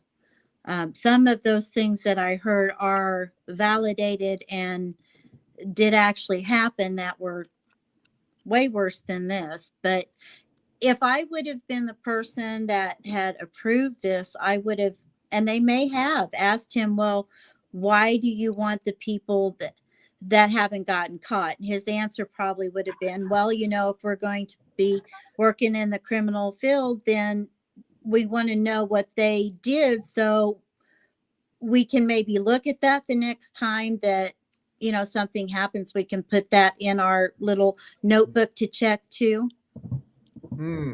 For sure. I mean, that's and again, Gisela Grizzly had I always seem to be a day behind some other streamers, but she had all the questions. So I was like, wow, that's what I want. Like, I looked for this earlier and I told you I found a great copy, which is not the one we read, but I did find a great copy. But on one of the things that I found had a link at the, this has all been deleted. This Reddit account, and I don't think they delete it. I think they just shadow it. They just hide it. But one of the things I found had a link, a blue link that looks like it was clickable, and it was the actual, it was the survey, and I was like, I'm clicking and it wouldn't work. But anyway, it's out there somewhere because Grizzly had all the questions, and I'm like, wow, that's that's phenomenal research to get them. But now she doesn't mind you using it as long as you give her credit. I wasn't aware of that. I could have guessed that, but I generally She wants these things shared. Her thing is, as long as she gets credit, she's fine, because her concern is not monetization or all of that. Hers is to get it out in the public and make them aware, just like you and I are trying to do here, or you're trying to do with your channel. So she has said that quite often, cool. not every stream, but pretty regularly. So if you cannot find it anywhere, I'm sure she wouldn't mind you doing that, and just as long as you give her the credit that she deserves. Cool. And as you know, I need to print things up to remember things. Right. But I haven't read everything I printed up, and I printed up her about page, and it is comprehensive. And I bet in one of those paragraphs it says that. So well, she wrote I believe she wrote, like, I think it's 3 books on serial, Wow, you're kidding. She wrote one on Dahmer, and I know that for sure. And I think she wrote one on Ted Bundy. I'm not positive on that one. I can't remember the other one. She is clearly intelligent. Yeah, she's a very high published author. I could only imagine that. And this isn't all about Grizzly, but I do love her. But I was in her stream, like 2 or 3 or 4 days ago, and someone, they re-upped their membership or something, and she was like, "Oh, thank you for being a member." And that person, like, "I've been watching you for years. I love you so much. You're the greatest. I've been watching you for years." And then, she always, she calls herself snarky, and so she was like, "Well, I've been doing this for 1 year and 4 months. So you've only been watching me for..." I heard her say that too. And I was like, so if I say, "Oh my word," you know where it comes from. Oh my word. And my word. I would never appreciate that phrase except when she says it.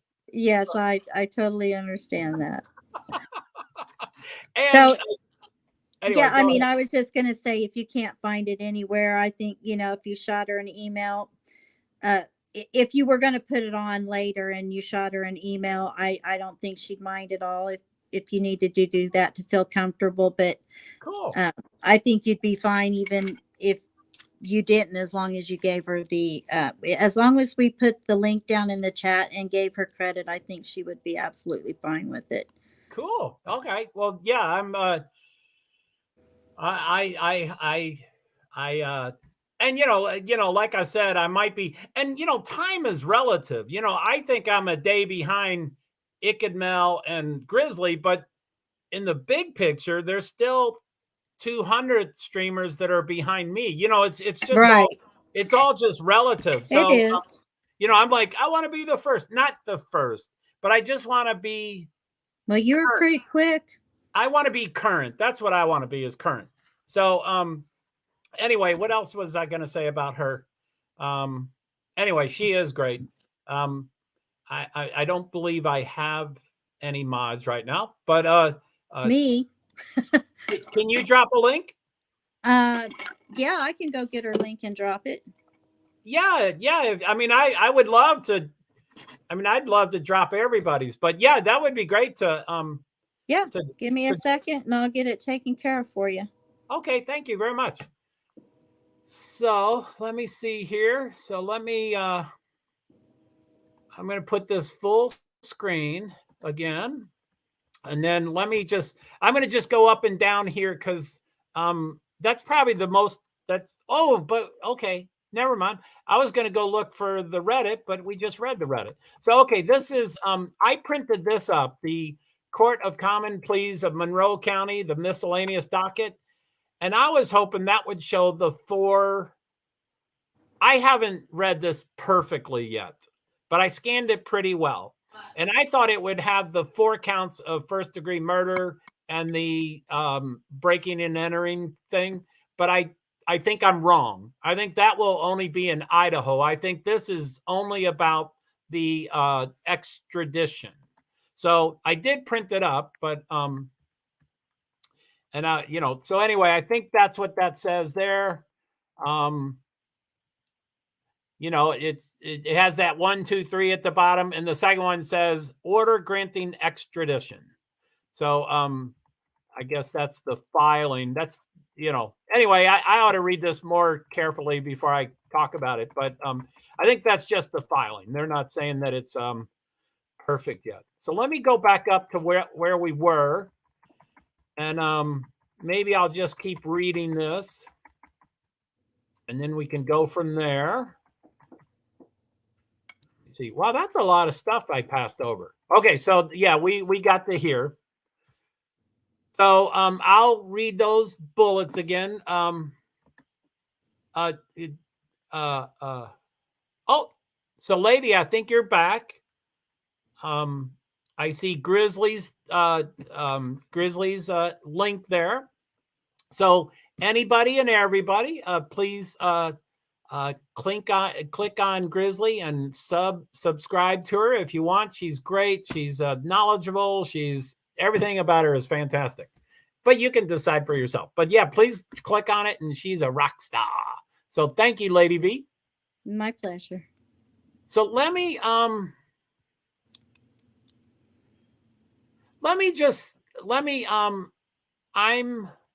we're both off screen, but let's see here. So I'm going to exit full screen layout, and then I'm going to remove that from screen. Okay, so I'm going to go off camera, but y'all will be able to see me. And I'm going to just go through my tabs to see if anything is more urgent to look at than that one was. So I'll be back. Let's see here. I think I just start clicking, right? Do you still see me? Yes, I do. Okay. I see me too. Oh, good. Yippee. So yeah, I'm going to, I guess, talk through these 20 tabs in case, and y'all aren't seeing the tabs, but so this is Twitter. I guess it's miscellaneous. Oh, it had the my name is Brian. So yeah, this was part of the study one. And then this is the Reddit. Okay, I have 2 of them. I couldn't find this, but yeah, there's the 2 Reddit things. And then I did research on the copyright disclaimer under Section 107 of the Copyright Act of 1976. So I wanted to learn more about that. And then this is Philadelphia 10.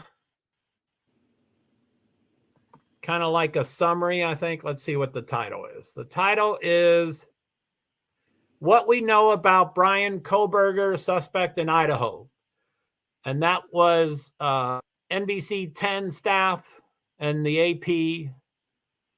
And it was yesterday. And then it was updated yesterday at right before midnight, 11:58. So it might be current, kind of current stuff. Let me look what else there is. Daily Mail. Well, you can always count on Daily Mail. And then there's the Court of Common Pleas of Monroe County. And, by the way, I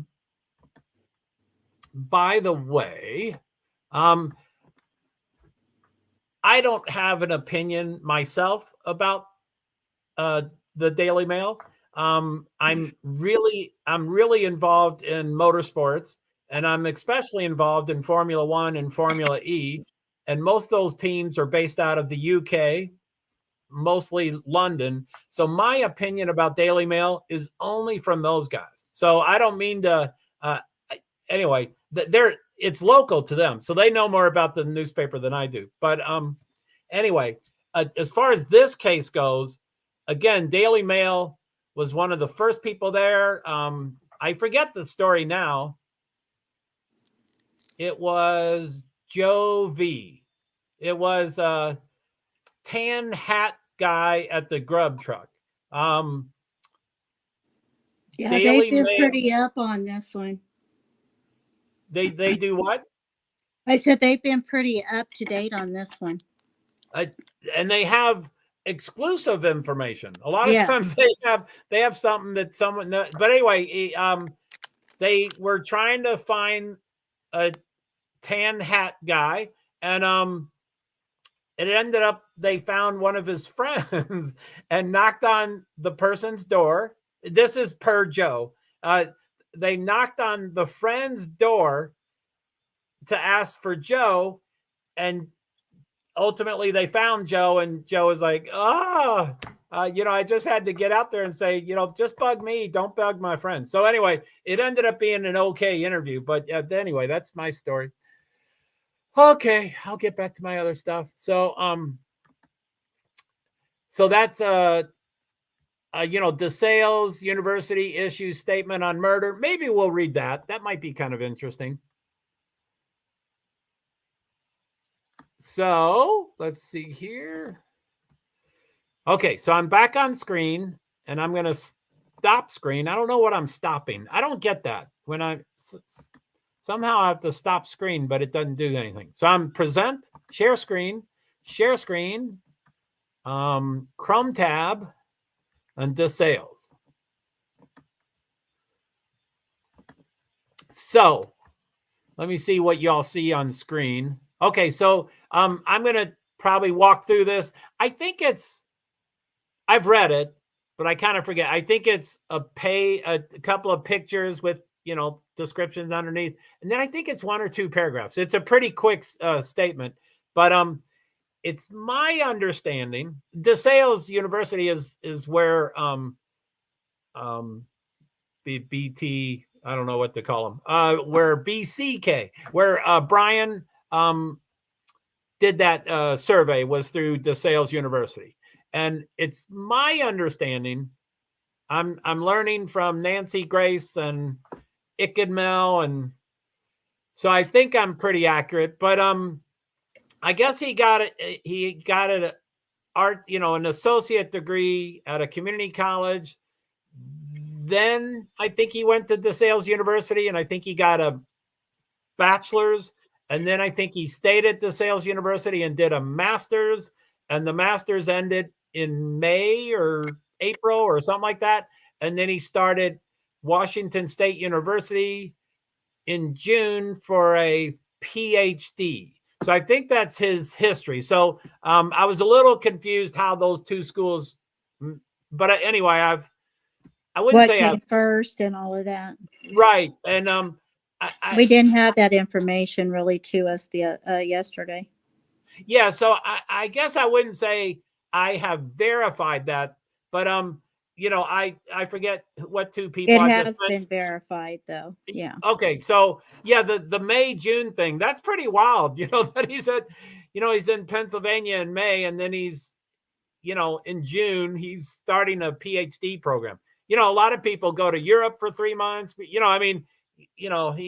say, the next month he's in his PhD thing. So that's wild. So anyway, that's who this is. Let me go off screen. And like I said, I think it's going to be a relatively quick, not that it has to be relatively quick, but so at the top, DeSales University, which is in Pennsylvania. Hopefully it'll give the city as I read this. But DeSales University issues statement on murder suspect arrest. It's by KLEW news staff, Friday, December 30th, 2022, which is now 2 days ago for me. And I guess it's 2 days ago for you too, Lady V. Yeah, 15 minutes ago it was. Cool. So this is Moscow murder, the picture. I'm reading the description of the picture.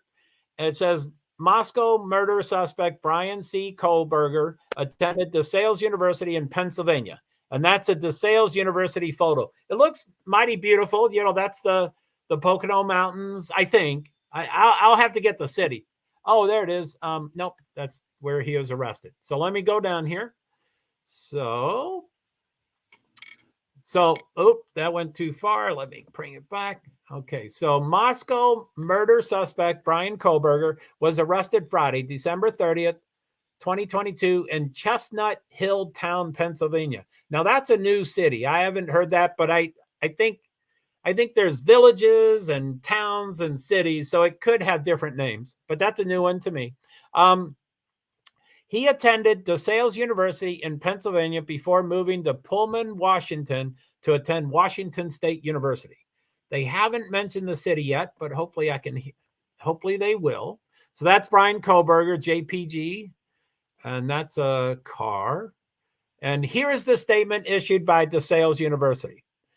And when I first saw this, you know how it says statement issued by DeSales University is blue, and I'm sure I can click on it and it's a link, but I was thinking the statement was somewhere else, but I don't think that's true. I think it's right here. So on Friday, December 30th, DeSales University learned of the arrest of Brian Kohlberger in connection with the murder of 4 University of Idaho students.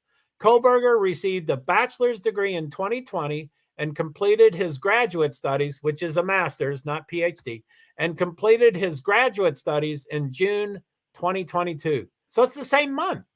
He's out in Washington in June. I mean, it's the same month. Yeah. As a Catholic, Salesian, I'm a Catholic, and I don't know what that word is, but as a Catholic Salesian community, we are devastated by this senseless tragedy. Our thoughts and prayers are with the victims' families during this difficult time. And that, that seems like a good statement and a neutral statement. And, what do you think, Lady V? Yeah, I think the same thing, actually. There's not much to be said about that one. Except for it is kind of crazy that he. Oh, can you go back up for a second to where we were? On this reading? I was looking, I was looking to see, where did it say that he left DeSalle in June and then went to Washington State in June? The Washington State is not written anywhere, but I think that's pretty verified. Okay. But in this paragraph, it says he completed his graduate studies in June of 2022. Yeah, he would have had to be there pretty quick after, that's for sure. Yeah, and again, I'm getting information from so many sources. I can't tell you where I heard the June, but I think it was on that website where I got his email address, and now he's no longer on that website. But I think that's where it said he started in June. But maybe I don't know.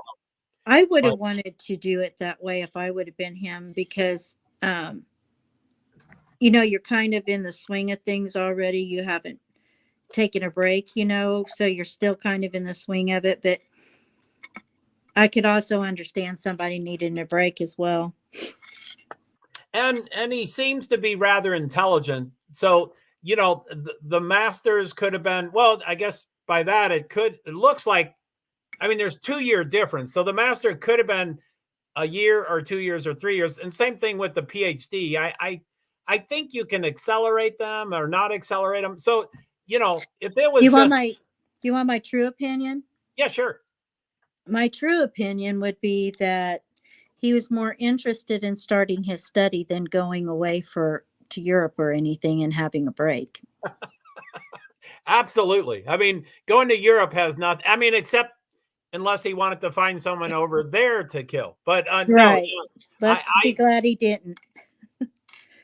Yeah. I think for sure that he wanted to study this stuff. He wanted to become the perfect crime. And yeah, for sure. I bet you anything, he was pretty much obsessed with it. Oh. And as you know, I have issues with tons of words. And one of them is the I word, the involuntary word. But it is kind of strange. This is a day and a half later, almost 2 days later, and we haven't heard of a girlfriend or a wife or a significant other or a boyfriend. We haven't heard anything of that. So it's kind of weird. Yeah. So anyway, yeah, I don't think it necessarily points to that. My big issue and I don't know if I've ever described this to you, Lady V, or anybody else. My big issue is that we have had deviant men doing horrible things for many centuries and many millennium, and They didn't they need were, that excuse. yeah, they didn't need that term. They were deviant. They did horrible things. Right. They were either asexual or hypersexual or whatever. So they did horrible things. So Right. anyway, I understand what you're saying. yeah, I mean it's a buzzword. It's only a buzzword, I think. Not only, Well, but and I think that started with Ted Bundy. oh really? Is that where it came from? Now Yeah, isn't he I believe the idea of that now came isn't he from the him. gorgeous guy? Yes, but But it doesn't matter if he is. It matters how he perceives himself. mm, And he did have a girlfriend that dumped him. Well, it was more than a girlfriend. It was actually they were engaged, and she dumped him because he wasn't uh what's the word I'm looking for? Basically, he wasn't wealthy enough, oh, okay. or like the word it's, oh, I can't think of the word right now, but it's basically kind of pushy. He wasn't like pushing his way in like a lot of lawyers and stuff do. They're really like He wasn't charismatic about, right, his motivated motivation. That's right, exactly. motivated or cagey or something like that. Yeah. Right. Um, now, these days, And then after that, Joe, yeah. those were the girls that he attacked, which he did attack 4 girls in a college and beat them to until they were unalived. But he all the girls looked like her. Oh, golly. And so that's where they kind of got the incel thing. Oh my goodness, that's crazy. Now I've heard, and it might not be, it might be. Did I heard he would observe them sleeping for an hour? Yeah, they I don't know whether that's confirmed or not, but I believe you're right. I had heard that. I just don't want to commit to saying something Right, I'm not positive about. right. And I'm not trying to ask you to do that, but yeah, I mean that's what these minds of these people are just incredible. They really are. That's And insane to watch them for 1 hour before you attack them. right. And in this case too, Brian also reminds me a little bit of BTK. BTK would stalk his victims. And I think with Ted Bundy, it was more of there's a girl that looks like the one that I want. So it's a crime of more opportunity. But with BTK, he was very much into stalking his victim and finding out things about them and all of that. So, and I'm sure that this gentleman, I hate to call him a gentleman, this man knows Right. this. I'm sure he knows this. And then kind of fit together what worked for himself. Oh, that is crazy. That is something else. So let me remove this from the stream. And let's see here. I'm gonna go off stage. I'm off the screen, but y'all can hear me. Now this is about the white Hyundai Elantra, but it's not super spectacular. But Did they I mention made the year in this one? um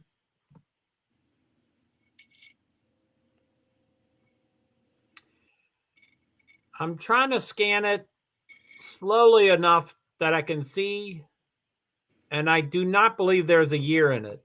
So I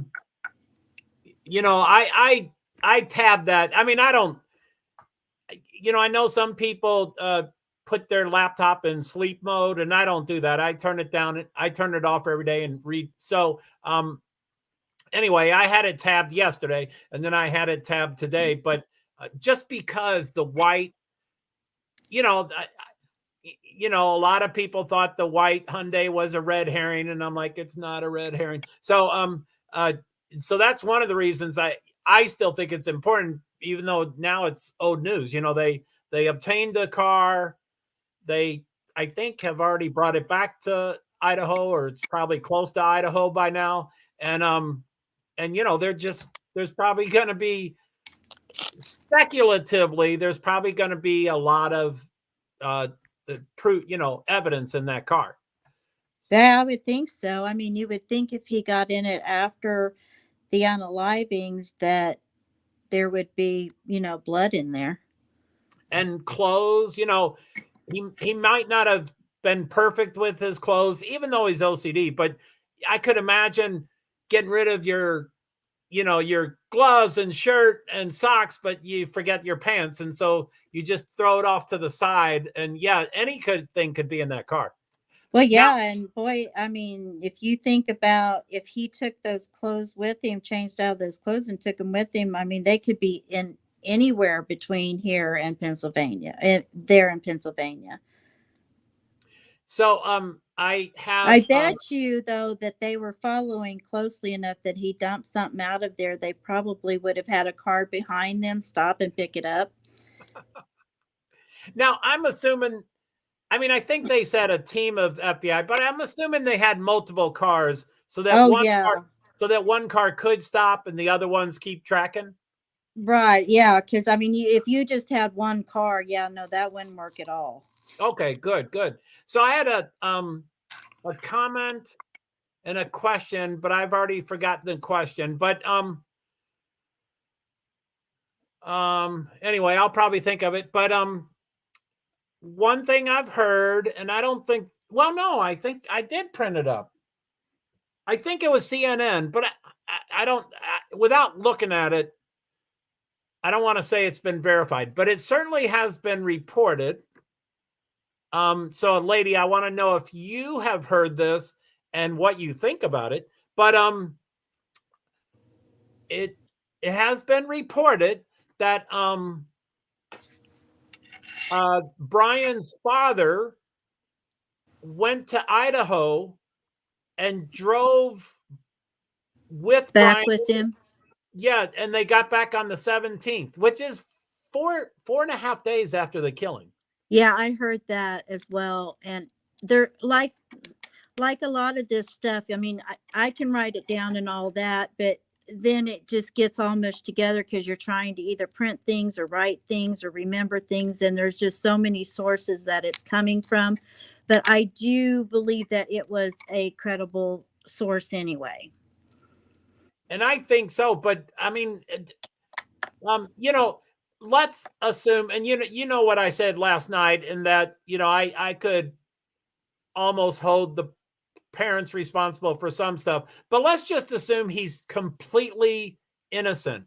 Wouldn't that be weird to drive for 40 hours and, you know, be sharing like the clothes? Well, you like would his you clothes. Where would Brian's clothes be that the dad didn't see the clothes? well, he could have gotten rid of them already. And as far as the conversation and all of that, these guys are really good at switching from, like, okay, the reason I use BTK a lot is this guy does remind me of him in some ways, but I also live in the town where BTK was, not too far from the house of his that they did Oh, tear down. golly. So we have experience with that. And even my family has had some contact with it. Oh, golly. And they're really good. Like BTK was a wonderful husband, wonderful father. He came home, I believe he came home every single day for lunch. She had him lunch ready and he come home every single day for lunch. He was a wonderful father.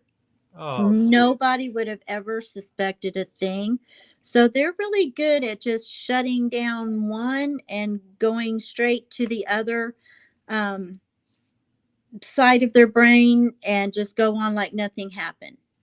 so if we were to speculate, you mean that Brian could almost have a conversation with his dad for 40 hours and it would just be a normal conversation? it could be a normal conversation. I mean, they probably touched on what was going on, maybe talked about it a little bit. He could have seemed very curious about what the radio was saying and all that, because I'm sure he wanted to understand what was going on.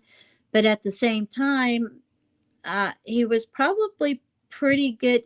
Well, and with it being what he studied, he could also use that as a, hey, I want to hear what's going on with this thing, But he could probably put up a good smoke screen where his dad wouldn't have thought of anything out of the ordinary.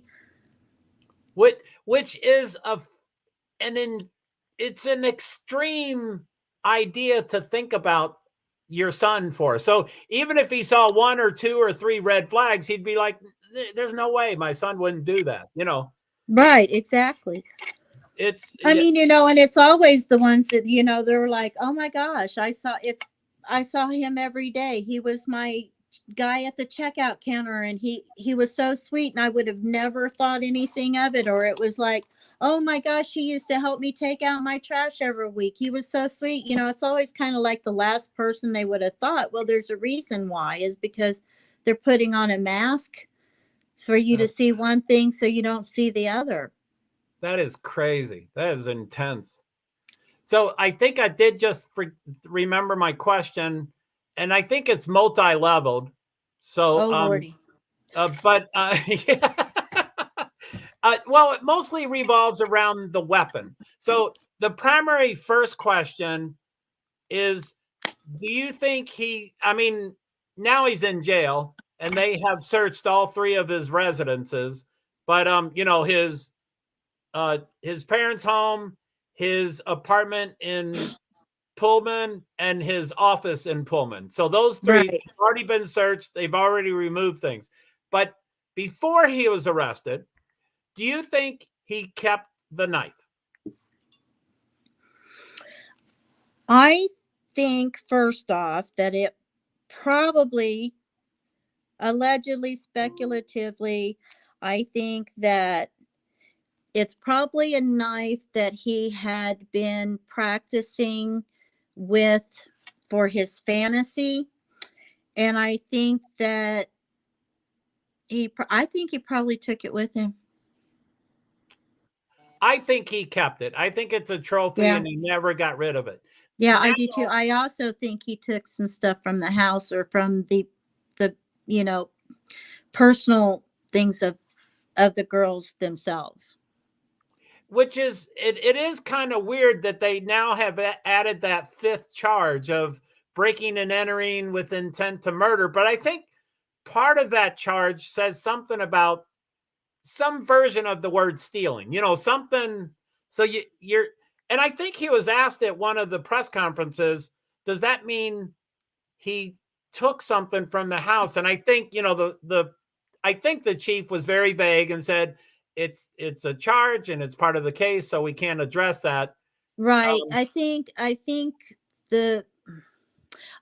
with that is that, if you remember when they were first asking if anything was taken, they said nothing that they knew of.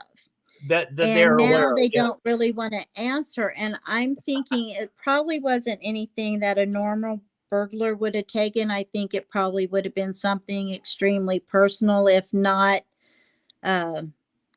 extremely, extremely personal. Yeah, I mean, like, we don't know how badly they were unalived. wow, you mean very personal? Oh golly. I mean, it seems like somewhere along the way it was kind of maybe alluded to a little bit. So I don't know. I could be totally wrong, but I always got the feeling like they alluded to that a little bit in there too. And it's like Ted Bundy. He took things, but he bit.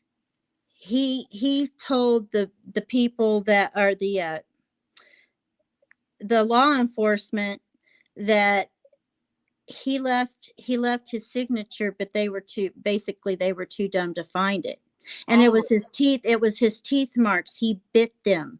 He would bite things off, and he would leave really deep teeth marks. And his actually was the first trial that I believe they used teeth imprints Oh my goodness. in a trial. Yeah. That is crazy. And I don't like that word either. So I don't know why I keep saying crazy. But um Sometimes that's what it is. It's just it, crazy. it's baffling. I mean, It maybe I'll say is. that, but it is baffling. So anyway, the follow-up, and this is real speculation. I think the knife I think over the 7 weeks, it was okay to come up with a profile idea that he probably kept the knife because it was a trophy and things like that. But I'm sure he hid it. I'm sure he tried to hide it pretty well somewhere, maybe on his parents' property or something, someplace where he could go see it every once in a while or know it was there, you know. But yeah, I think he probably took it with him. Yeah.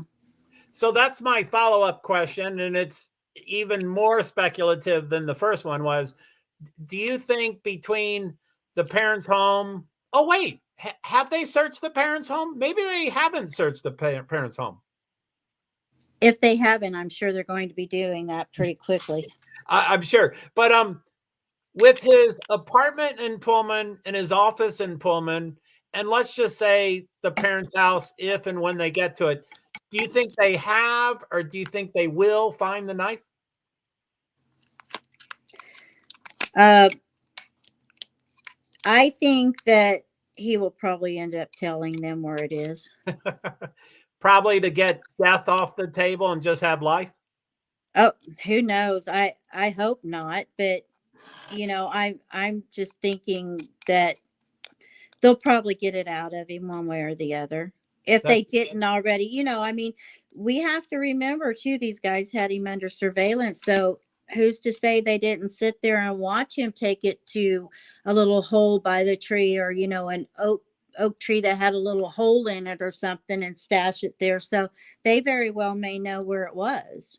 Oh wow. Are selling it at a pawn shop, which again, I don't think he would do that. I don't think he'd get rid of it. But yeah, wow, that's pretty wild. It will be interesting. We always want all the information, and Ellie doesn't owe us anything, of course. But it was interesting to see, Connie, not Connie, I always call her Connie. Nancy.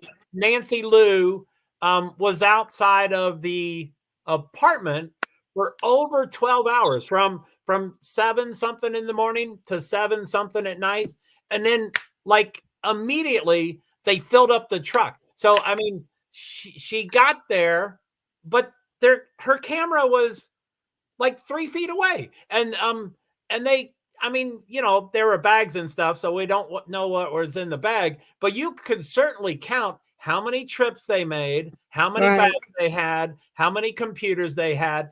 So I mean, it was pretty. That's a lot of information. Yeah, it really is. I mean, they have some of a responsibility to the public of informing them of what's going on and everything. But yeah, I mean, there's some things, and I don't think we really would want them to give those really important things away um, until they're ready to have it out there, because it's like, was it Ethan's older brother said the other night? He said, "Oh, I heard yesterday, early afternoon too. I heard that Ethan's brother said that the family doesn't want, uh, they don't want just an arrest; they want a conviction, Hmm. and he knew things that he couldn't say." Hmm. But something very important was going to happen, and then we found out they had this arrest, Oh my goodness. and so obviously they knew who it was, or had an idea of being able to say, "Hey, we're going to make an arrest tomorrow for the family." But yeah, I mean, it's hard to say. I'm going to be interested to find out if he has any. Now, I know he hasn't been charged for anything in the past unless it was when he was a juvenile, but I'm going to be interested in if he discloses anything, like I still would wondering about the coyotes and that dog. Yeah, yeah. I mean, uh, you know, If not, they have another individual that's pretty deranged. yeah. And when I see that comment in all these chats, I usually respond, every place in the world has deranged people, This is true. even down the road from your house. So stop saying it's just Moscow. Exactly. But Yeah, it's everywhere. I mean, I think it's been proven. oh yeah, I mean, Just and look in the newspaper, right? yeah, people don't buy them anymore because No, it's all look negative online. news. So golly, I had another. Oh, and again, some of these questions are really in the speculation, and that's normally not the arena I like to get into, but I like looking at things. So I heard, and this was a couple part. First I heard something, and then I heard more information, and then I heard more information. But I heard that Kaylee's father said, as far as whether the suspect knew the 4 victims, I think the first report was the father said, or, through various resources, he said something like, there's a connection, but we don't want to talk about it now. And then I think he said there's a connection. And then I think I heard, that Kaylee knew him. So did you hear anything about that? I did not hear that. I did hear that he had said something about this this man. I don't know what to call him either. Um, We can come up with a. Brian doesn't sound right, but it seems like I saw somebody call him something or other. But I don't want to go there. But uh, I don't know what to call him. I don't know if I have no idea what to call him. So I'm just going to call him Brian. It seems like he said something about Brian, about being, I can't remember exactly what it was, but it had something to do about his mentality and all of it. So, but I only caught that on the fly yesterday because I was trying to get ready for everything last night. Cool. That makes sense. Now, I'm trying to remember what stream I was looking at. I think it was John Kelly. So that means it's Grizzly, but or it might have been the interrogation room, Chris. I think it was Chris. But anyway, one of those two, John or Chris, was saying they were comparing them to BTK like you're doing. And and I have the thing of this is, okay, I want to make myself a little bit clear on here, Joe, is that from the very beginning, and I never am one. I mean, I grew up, I was a teenager and young 20s in the 80s, and that was just like the generation of the SKs, and it was like everywhere. yes. But I don't automatically think that. In fact, I haven't thought that in years and years and years. And from the very beginning of this, I was saying, I just had a feeling that we might be dealing with one or a budding one. And I was comparing him to BTK and Ted Bundy back even back then, and people were kind of poo-pooing me and saying, oh no, and which is fine. I could have been completely wrong. Yeah, we're But all different. Yeah, for sure. yeah, and my experiences are different than anybody else.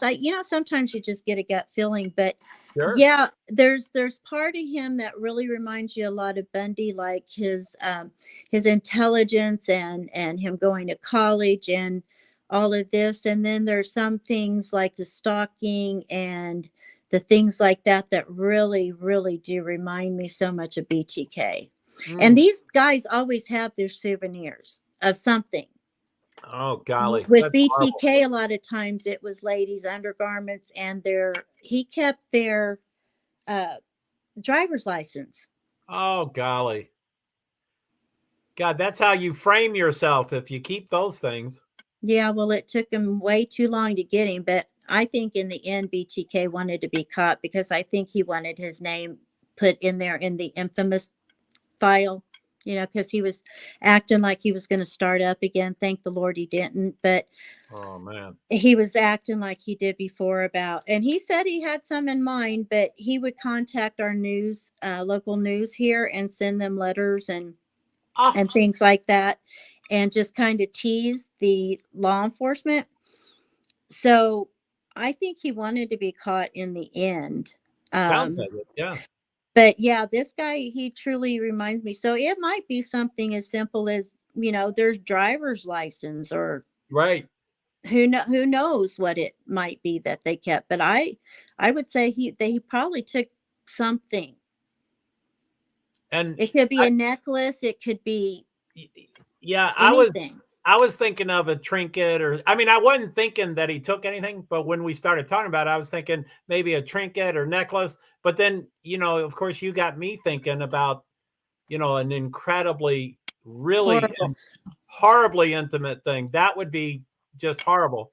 Well, I think it was the coroner that kind of like gave me the feeling, maybe. I hope not. I hope that, because the coroner was really off on a lot of things. So I'm hoping that she was really off on this as well. But she just kind of gave me that feeling. And I'm like, dear Lord, please don't let it be something like that. But And it makes sense, like, just without getting too graphic, Kaylee's dad said that yeah, the two girls didn't have the same wounds right, and that Kaylee's was worse. And then, of course, there's that horrible rumor about Maddie. right. I'm sure about the portion of her body that, Yes. so I don't know if that's true or, verified, but, just when you hear those things, you go, well, okay, anything's on the table if that's true, you Well, know. yeah, I mean, if that's true. And I mean, I heard somebody today say that, oh, I'm not going to say who it was, one of them, and um, Yep. I'll just say it starts with an A. I And thought I was, he was going on and on and on about how the guy could get out of there with any blood on him or any trail or anything like this. And I'm thinking, he said, whenever you were to take like a gallon of milk or whatever, and you were to cut it and it fell, it would be in a puddle, but it wouldn't go any further. oh, wow. And he's like, you could very easily walk through and all that. And I'm thinking, you know what? They said it was a bee bath. Oh, yeah. Yes. They said that. So we're not talking about a carton of milk that was spilled on the floor. We're talking about a huge mess. And I have to say as well that my husband, when he was about 19 years old, his aunt Ooh, uh, had a neighbor that came to her door. He had been her neighbor for like 10 years or whatever. And yeah. she was a good Christian woman. And he came to her door, and I think he asked for sugar or something like that, and then pushed his way in. Oh, God. And he he proceeded to unalive her, and in every room, on the ceiling, on the walls, on the floor, everywhere. When you're stabbing like that, you have cast off that's going to get on the ceiling, it's going to get on the walls, it's going to get here and there. I mean, Right. there's you can't compare that to a gallon of milk. Yeah. I mean, that's horrible. I'm sorry to hear But about he that. was trying to say, yeah, it was a long time ago. It's very hard for my husband even now, but Sure. he was saying, it very well could be that the one person that they thought was uh incapacitated, maybe they couldn't see the blood because it was just maybe pulled there. And he could be right, maybe it was, but maybe the people started to go in there, and there's a reason why they didn't, and they're like, oh my gosh, I'm not going in that room, because you can also taste the blood Mm, in the air, yeah. and people forget about that. And you can and then they called their friends and stuff to come over before the police were called. Right. So obviously there was some reason they didn't go over there and just shake the person and say, "Hey, are you okay?" Hmm. So even if they didn't see all of it, I think they saw enough that it alerted them. And that sounds very valid. I mean, uh, at first, I was like, well, the coroner said they're all in bed and they were asleep. And then the first rumor that came out is that Ethan was, in the kitchen or the living room or blocking the door or out of the bed. That's the four different rumors. Right. But that gathered a lot of momentum. So I'm like, that's probably true. One of those, I don't know which one, but one of those is probably true. So then it's like, well, then if he was blocking the door, if he was in the doorway and he was blocking the door, then it is okay that they tried to open the door or whatever and said, F it, let's just go get Hunter or, whoever they summoned or whatever.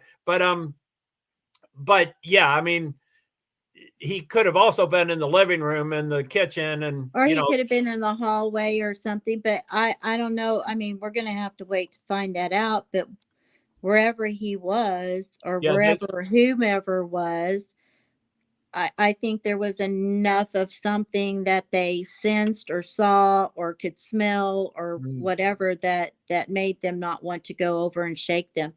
And I'm hoping that the people that were called over there, I'm hoping they didn't go over there and shake them or anything either. I think they probably would have gotten to the point that it was close enough that they probably would have backed away, I would think.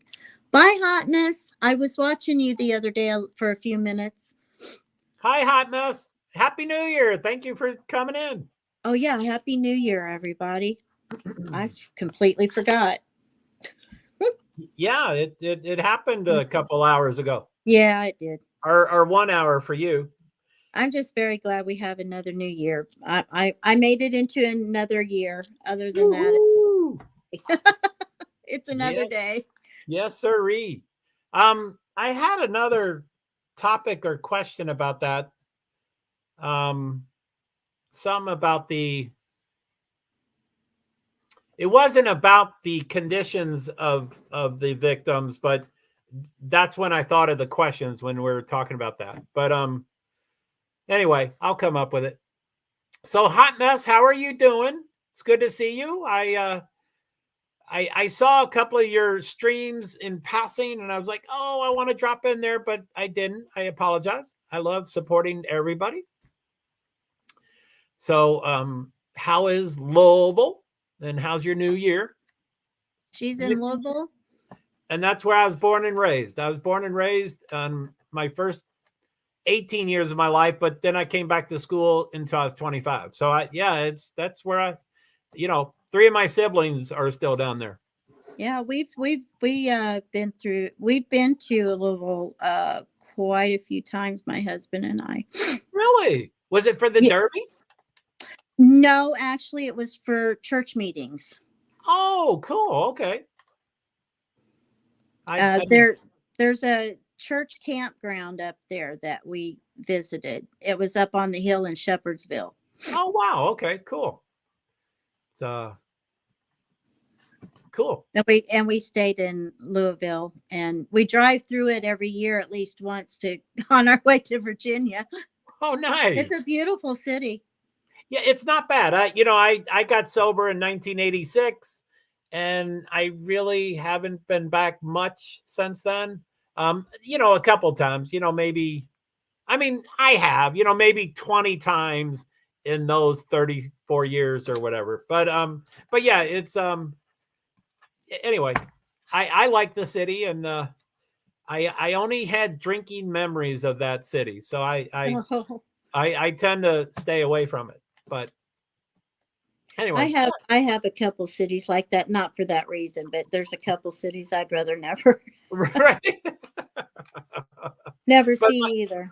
But my family is there, and nephews and nieces, they're all there, so it's a good thing to have. So Happy New Year. Oh, that's you, Lady V. Thanks. So and those emojis. All right. Of course. Oh, right. Oh, emojis. And my Nightbot is not attacking anybody. Yay. Hey, I don't know if you're still there, Hot Mess, but I figured out Nightbot, kinda. But yeah, I tested it a couple nights ago. Unbeknownst to me, they started attacking people. They were sending like one emoji and they timed them out, and someone helped me through it. And so I disabled all those things, and now I have like 7 custom made Nightbots. So I'm pretty excited about Nightbot. Oh wow, that is pretty cool. Yeah, it is. It was and I'm sure you heard the story about, Scarlett being timed out, and I'm like, yeah, I did. Yeah. So yeah, it was I'm so happy she helped me, and she said she would, and she did. So anyway, yeah, Nightbot, it's good to have that stuff. I thought Do you have like any memberships or anything yet? I was trying something. So don't worry about reading that one. I just did. I just had to try something out. The membership thing. I don't have any memberships set up for people to join my membership. I thought you were talking about other YouTube streams. I'm cheap and broke, so I've been gifted 2 of them. Oh no, I'm talking about on your channel. Do you have a membership set up on your channel? I have not, and I think membership is a special. The thing you just typed. I think that's a custom. I didn't see it in any of the default ones, so I think that's a custom one. So I will have to. Oh no, that's not what I meant at all. Yeah, I know this one's a custom one that I typed in here, but I was asking if somebody wanted to become a member on your channel. Do you have that? I've never thought of it. I mean, maybe 2 or 3 days ago, I was like, well, I guess I have to figure something out, but I wouldn't even know where to begin. I'd be like, I think 99 cents is way too expensive. I would be like, let's start low. And I know there's people with, 500,000 viewers, and they're at 99 cents or $1.99. So I know you can do it, but you have a Venmo though, right? I do have Venmo. I don't really know how to use it, but I finally figured out. I mean, did you figure out how to drop it in your chat yet? I sure did. Here it comes. I don't know if it's gonna show 3 times, but I'm sorry, my clock plays music on the hours, so forgive my music. That's all right. I think that's the first time I've heard your clock. I usually try to mute it real quick. And you've been quite successful. Now I'm pretty sure Venmo is one of my. It worked. Hey, there it is. Cool. So yeah, I'm gonna try that. What, to do Venmo? Yeah, go ahead. I want to see if it'll work for me. Sweet.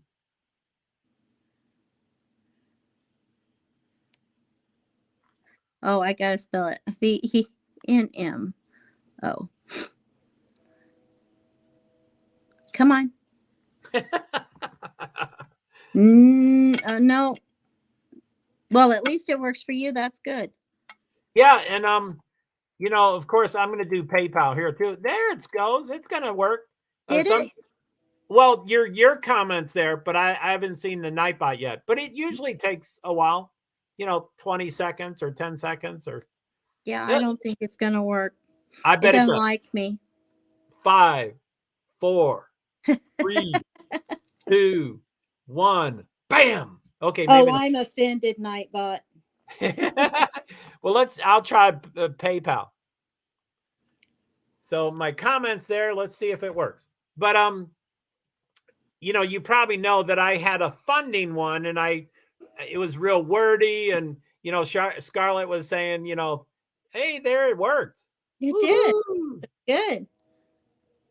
Now, I don't want any money from anybody, but if Hot Mess, you're out there, or if Lady V, if you can click on that, I would love to find out if that goes somewhere and it works. But I don't want any money. I just want you to. Oh no, I get it. Hang on just a minute. I'll check it for you.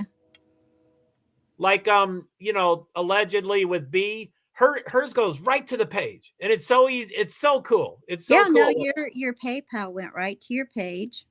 Really? Yeah. And it doesn't say expired or No, not. it says pay me. Woohoo! No, Thank you. it says pay. It doesn't say actually it says send. So, but that's on Aw, PayPal and it has Joseph P. Hart and your yippee! information. And then the Venmo, I've never seen a Venmo, so this is going to be interesting. And it's asking me to sign in or get Venmo, so I don't have it, so I can't see. But yes, I can see that it would go to you. Now, do you have a PayPal account and that's why that worked? And you don't have a Yes, Venmo account and that's why that didn't work? yes. Okay. Darn, I like it when I don't use PayPal except for every once in a while we send our kids some gifts that way. So it went right to your page, and on Venmo, I don't want it, and I haven't signed up for it. So um, if I had it, I am 99.9% positive that it would have taken me right to the page. Oh, that's cool. Well, thanks. As you know, I love Twitter, and as you probably don't know, I'm the youngest of 9, and our siblings kind of treat email like it's text. I don't quite understand why we treat it like text, but I would rarely, hardly ever, but I would rarely share a tweet. I'd be like, "Hey guys, check this out." But at first, I was sending them a tweet that required you to have Twitter.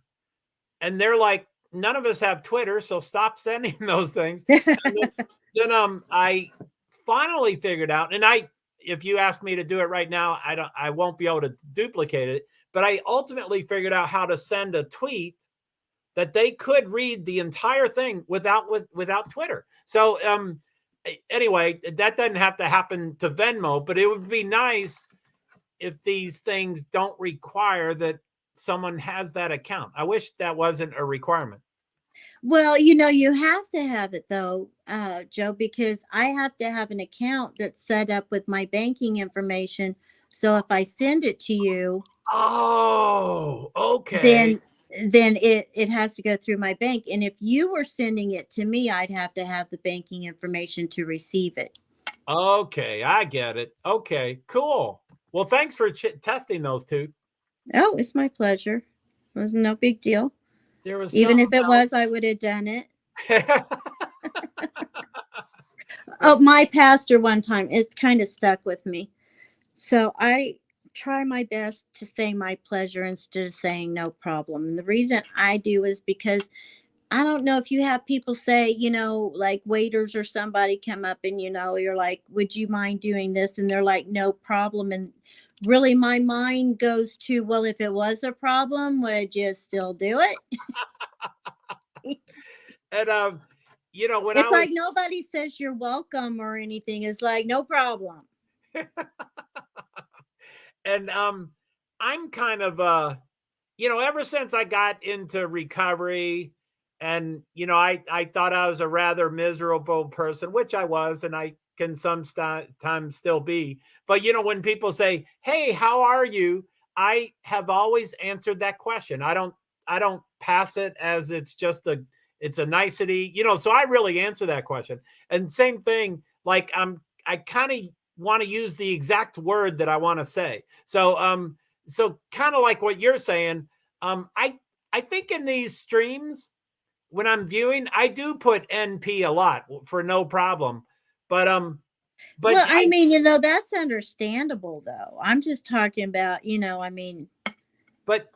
like that. I like your idea of saying my pleasure. Like I like to say what I actually mean instead of like no problem. Yeah, like you said, it I didn't ask usually you. when I say my pleasure, people look at me like, what did you just say? And like when someone's talking about me, sometimes I don't respond the right way. Like if someone says, "Oh, thank you, Joe, for your stream tonight. It was so cool." I almost immediately say, no, thank you, as opposed Yeah, to say, you're welcome. So I like to acknowledge what they say, but yeah, I get your point of view. I like to say the real word. So yeah, that's cool. I like that idea. well, thank you. So you're welcome. See, I'm getting better at it.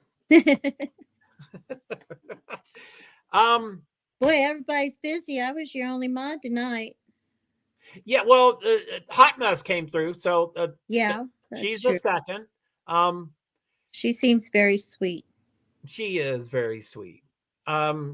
She's she's similar to Scarlett. Oh, okay. I think I'm. Oh, I don't know. Oh, so you don't know too much about Hot Mess? Oh, she's and I know she does like exercising or something like that. Absolutely not. Well, maybe. Oh, She's maybe I didn't look at. I just stopped in for like a real quick second or No, two. I didn't mean to say that. I think she's in great shape, so she might do that. But hey, Hot Mess, and I'll butcher your description, Hot Mess, and I always ask y'all to type in your description, but I'll try.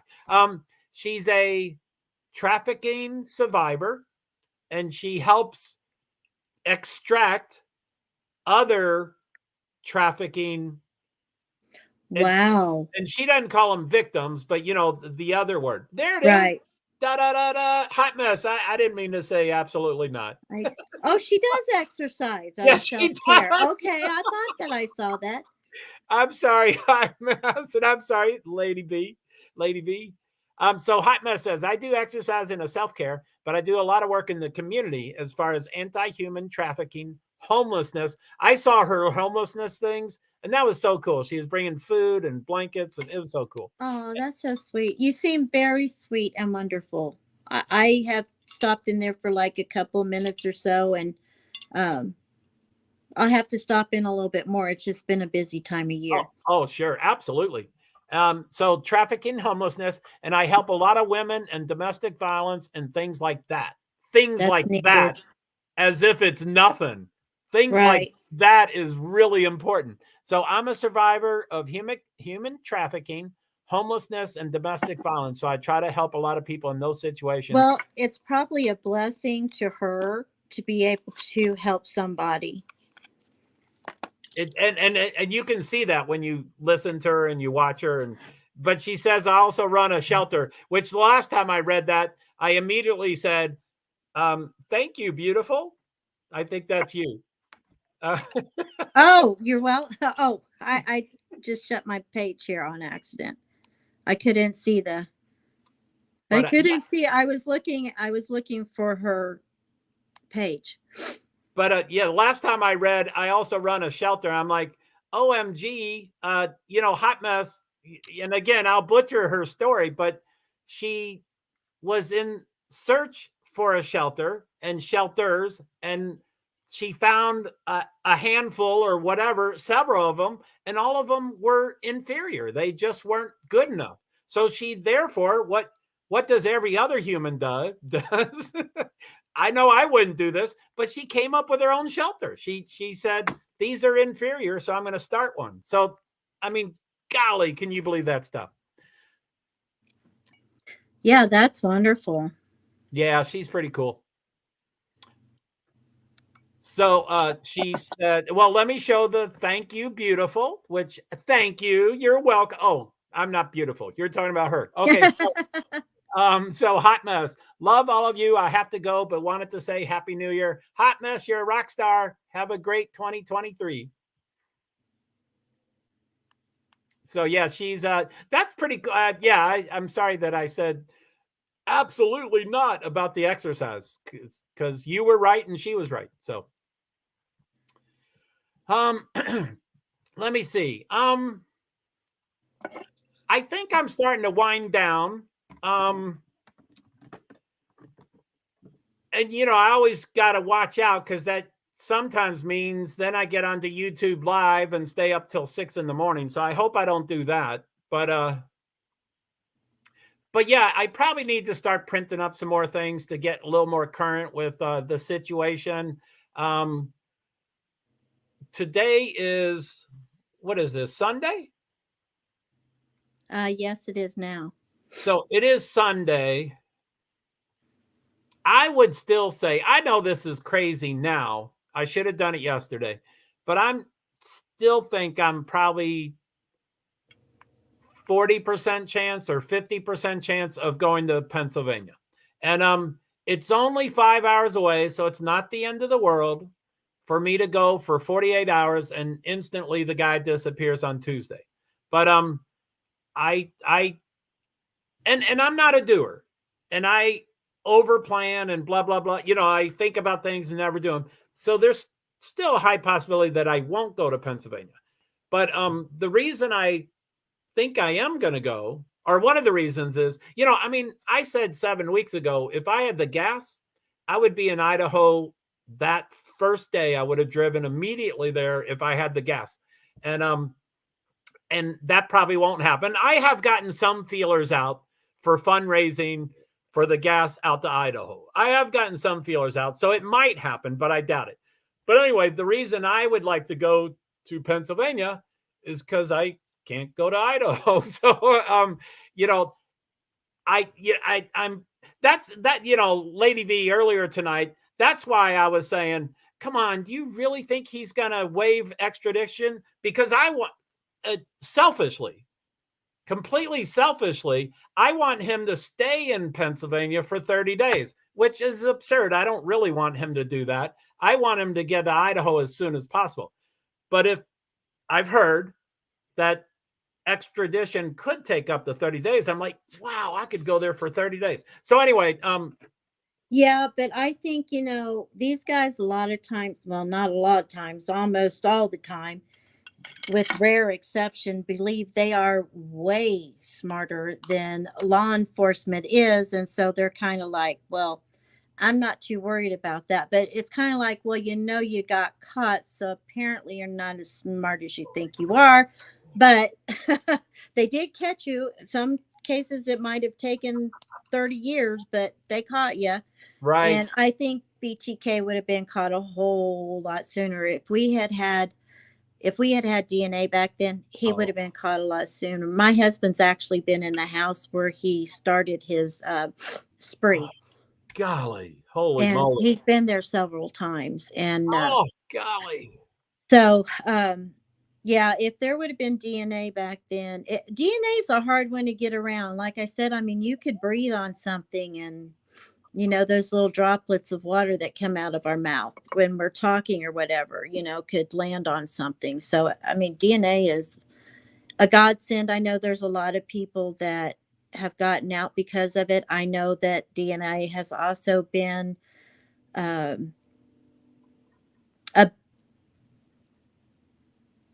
DNA has also been a bane in some people's lives because it's not truly theirs.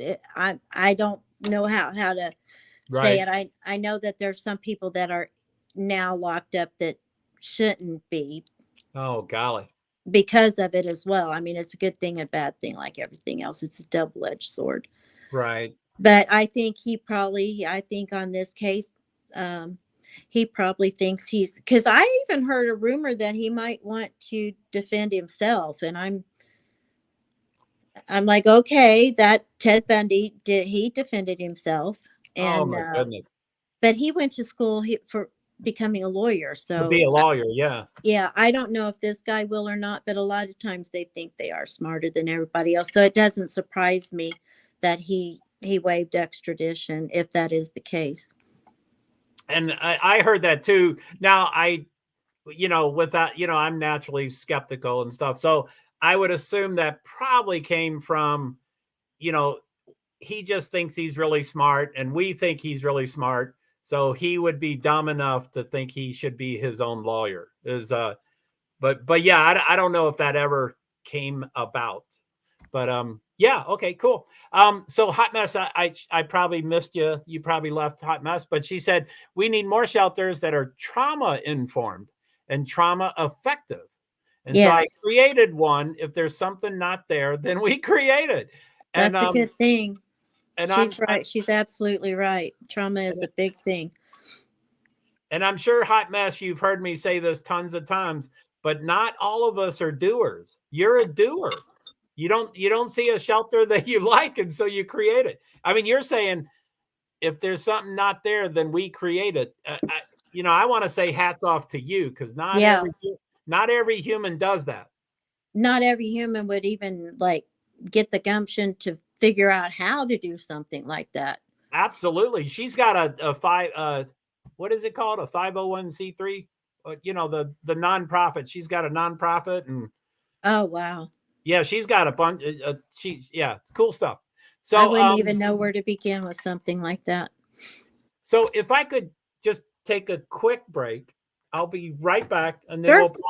we'll probably wind down. But yeah, the floor is yours. All right.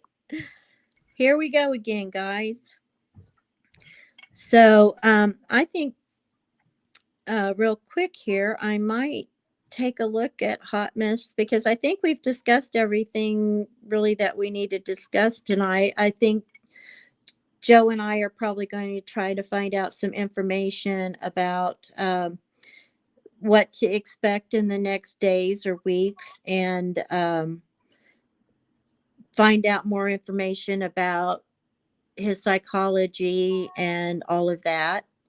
And maybe see if we can find some clips like of John Kelly or something might be a good thing to do. And I don't usually say I'm sorry that I'm saying but I don't know why sometimes we do things we don't normally do when we're talking on here. I think it's because you get a little nervous. But I think we're going to try to find, maybe we can take some clips if Grizzly is okay with that. Maybe she'll let us use some of the John Kelly clips or something as well. So we'll probably still have some more before we slide into the next phase, whether it's going to be another true crime or your what do you call it? NASCAR? What do you call it though? I call it motorsports. Oh, the motorsports. And invisible disabilities, yeah, various things. But yeah, I think, you could do whatever you want to with this channel. If you want to do several different types of subjects, I don't see why you couldn't. Now, in July is when I first started doing TikTok, and I knew I needed 1,000 followers to go live. And the person that encouraged me to start doing TikTok, which other people had mentioned it before, but I'm not a doer, so I needed to be told a couple of times. And when I was like, but what do I do about motorsports and invisible disabilities and all this stuff? And he was like, no, you can do different, I don't know what it's called, like folders. You can do different folders. And then, I was getting super excited and stuff. And he was like, oh, wait, that's only if you go live. So I'm like, well, I guess for the first 1,000 followers, it's all grouped together. But right. Yeah, I'm sure StreamYard, I'm sure they all have some version of, which Hot Mess does that. She does multiple topics, but I don't exactly know how she does it. I don't know if it's 3 different channels or 3 different, Well, they put like on something like YouTube, they put them in different playlists. So the things that you are using right now for Idaho 4, and in the future, anything that you do with Idaho 4, you would put that in one playlist. And then if you did your motorsports, you would have a different playlist for that. It's like a folder, but it has your videos in it. Oh, cool. Yeah. So you'll have to figure out how to do playlists and just put them all in one place. Cool. Yeah, I've seen playlists, and like I have playlists, like I love music. And so I have like 350 songs on a playlist, and I'm like, where did that come from? All I did was play music, and somehow it all gathered together. So I would have to learn. My husband and you would get along really well, probably. That man's like a walking encyclopedia on like the 50s, 60s, 70s, 80s, 90s, and early 2000s. He's like, he can tell you pretty much anything. Oh, wow. That amazes me. I'm limited to rock and roll. Well, he pretty much is too. So Oh, yeah, okay, that cool, would be his genre. You know, everything we cool. listened to as we were growing up, and since we're in your kind of age group as well, I'm sure we probably listened to pretty much the same people. Oh, sure, sure. And I was the youngest of nine, and I had five sisters. So as I've told the story before, the sisters were, they liked the Beatles, of course, and they all had their favorite Beatle. But so Sergeant Pepper's, which is I love the Beatles, Oh, and I love that album. I had that when I was a teenager. yeah, and I would say like five of their albums are phenomenal in my top one. But if I had to pick one, it'd be Sergeant Pepper's Lonely Heart Club Band. And when I was 5 years old, the album was released. And if you may know that the lyrics are on the back of the album, and I Right. played it over and over and over until I learned every lyric at five. So I'm walking Oh, around, I believe that. I'm singing Sergeant Pepper's. So anyway, my only point is with my sisters, I got a huge head start instead of waiting until I'm 10 or 11 or whatever. I mean, they gave me a huge head start. So Yeah, I mean they were before, I mean, I was a baby when they first came out. So I wasn't really too old uh when they were. I always liked the Beatles, and so I got the Sergeant Pepper's one, and back then you could only afford so many albums because they cost a lot of money. So, right. we'd play them over and over and Mm. over and over again, and knew every single word of them. My husband, he's really John Lennon and Ringo Starr are both Oh wow. his the people that he really liked out of the Beatles. Of course, mine had to be Paul McCartney because he was the cutest, you he, know. he's pretty cute. Yeah, for sure. I don't know if I have a favorite, but one thing I grew up with, and I don't know if this is a real thing, but I think it was a pretty real thing. Like I can't think of the other example, but there was when I was growing up, one of the psychological tests that you could do is you could say, "Who's your favorite Beatle and why?" So that was like Yeah, it would describe your personality. And I don't think I have a favorite. I think I like all of them for different reasons. I'm a drummer, so I like Ringo Starr. I love Ringo Starr because he can't sing. I mean, that is so cool that yeah, he lead sang so many songs when he can't sing. I mean, that's right, phenomenal. right. And then George Harrison, I love that he was the youngest. And I like George. I really like George Harrison too. I could honestly never really decide between George Harrison and Paul McCartney. he's a cute brunette too, so that might be a good reason. And then John Lennon, I think I just liked him because he was heady and he loved love and he loved peace and he loved challenging God and I mean he just loved so many things. And then who's the third? Paul McCartney. I probably liked him just because I wouldn't say he was the most talented, but he can play all instruments. But they both wrote songs, or all four of them did, but mainly the two. But yeah, I just loved. I mean, all of them were great. All four of them were great. Right. My husband, he's always been a John Lennon fan, but we are very conservative. But my husband also has like a European culture because he's first generation over here. His dad came over when he was 14 from the Netherlands. Oh So he wow. kind of has that little bit of a vibe. But if I had to pick the one my husband was like the most, it would be Ringo Starr. My Oh husband's very much of a bohemian, little bit of a hippie vibe guy. wow. And so Ringo is the one I think that he would be associated with more. But I mean, I think he loved John Lennon's passion about things, even if he might not have totally agreed with the way he went about things. He understood where he was coming from, and so yeah, it's like I think it was this year. Ringo Ringo had a birthday, and he's like, Ringo was like, everybody, spread love, give the peace, on my Right. birthday. So my husband was like driving through, McDonald's or Starbucks or whatever, going, peace, giving the peace sign and stuff. He even got on his Facebook and he was like, peace, everybody, love to all. I was like, I couldn't believe he actually did that. Oh, That's that's just cool. not like him at all. But he said that was my birthday to Ringo Starr. That's what he asked people to do. And I was like, yeah, I could see you doing that.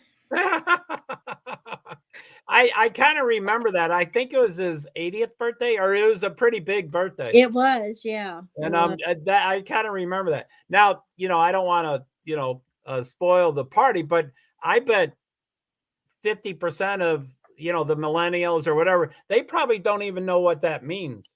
So no, because their peace sign is sideways and it means something completely different than ours. okay, yeah. So I'm not sure what, but I'm sure I'll figure it out. But so yeah, I mean that's cool stuff. Yeah, I don't think most of them even know what they're signing either. So right. I totally agree with you.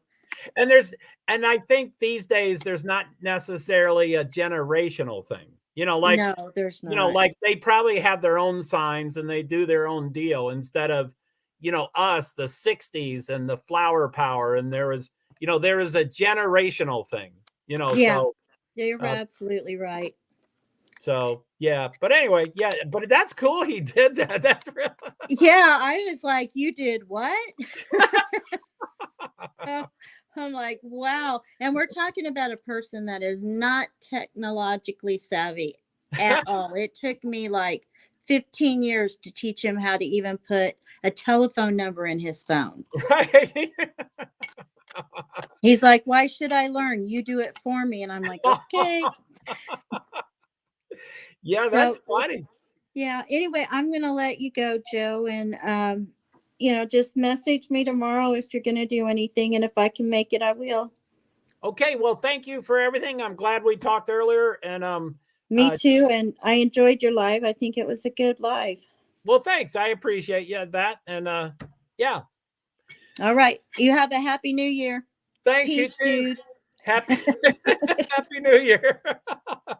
So, okay. Well, thank you, Lady V, and everybody in the chat and Twitter. Everybody thank Lady V. But yeah, I'll probably wind down. I'll probably do my typical goodbye, which is basically my typical hello in reverse, but basically the same stuff. Many moons ago, my goodbyes used to be 45 minutes long. I won't promise anything, but I don't think I'll do that. I would imagine it might be 8 or 9 minutes. It might be less, but maybe 8 or 9 minutes. That's what I'm guessing. So,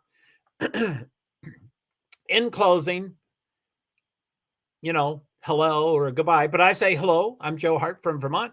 I'm a person with disabilities, primarily invisible disabilities. I don't usually mention my diagnoses or my disabilities, or I call them quirks and idiosyncrasies, but I don't usually mention them. Not because I'm private and I don't like that. You'll hear about it plenty of times during my stream, but because I don't think that it always applies and stuff. So sorry, I'm choking here. So anyway, if I'm disabled, I don't work, I'm on a fixed income, I have no discretionary income and stuff like that. But I do various things. But if I had to say I'm one thing in life, which I'm not, but if I had to say I'm one thing in life, I would say I'm an advocate. Now, I consider myself selfish, except I think that's a positive word for me. I think I learned from AA, it's a selfish program. And if you do service, then your attitude improves. Anyway, I think it's a positive word for me. So, since I consider myself selfish in a positive way, I'm a self-advocate, but I will advocate for anybody. I generally focus on invisible disabilities, but if someone comes to me with visible disabilities, then I will advocate for them. And that's anything. That's getting Medicaid or getting SSDI, or I was a therapeutic foster parent and also a substitute teacher. So I generally worked and lived with the same population, if not sometimes it was the exact same person. So I would leave my home with a teenage boy and we'd go to school together, and then I would do my deal there and then we'd come back. So anyway, my only point there is I know IEPs, and IEPs are by state. So I just generally know how they work unless we happen to be in the same state. So anyway, that's that. I always like to mention, I wish I would mention this like every half an hour or every hour in my streams. I haven't yet, but I'd like to. A couple of streams I got to it, but I would like to have thoughts and prayers for the victims, family, the loved ones, the friends, the students, the school, University of Idaho, the community and city, Moscow, Idaho, the county, Latah County, the state, Idaho, and all the LE. And I'll try to get through this without mentioning anything negative about. So anyway, all of the LE, and that includes Moscow Police Department, FBI. Oh, I didn't ask my FBI questions tonight. Damn, I want to get to those FBI questions. But anyway, FBI, and I like to mention all the specific FBIs. Idaho doesn't have a branch. They have a satellite. I think it's called a satellite office, but they don't have a branch. So Idaho is covered by Salt Lake City. So that's one. And then they mentioned West Virginia. Same thing. West Virginia does not have a branch, and West Virginia is covered by FBI Pittsburgh, which is the second. And then they say, and the rest of the country. So the third is FBI National. So that's the three I'd like to mention. And I do have some pretty major questions about the FBI. I can perseverate about a lot of things, but I'd love to, talk about the FBI. I mean, I don't want to talk about the FBI. I'd like to ask questions and then soak it in from people that know a lot about the FBI. So, anyway, there's that.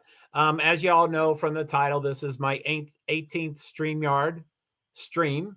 I did in recent months. I did 50 for YouTube. I did 50 videos, some live, some recorded. I never learned. There was no ramp up period of my learning. It just, they randomly were 50. So anyway, in the past 7 weeks or 8 weeks or 7 weeks or whatever, I have done 4 YouTube lives by themselves.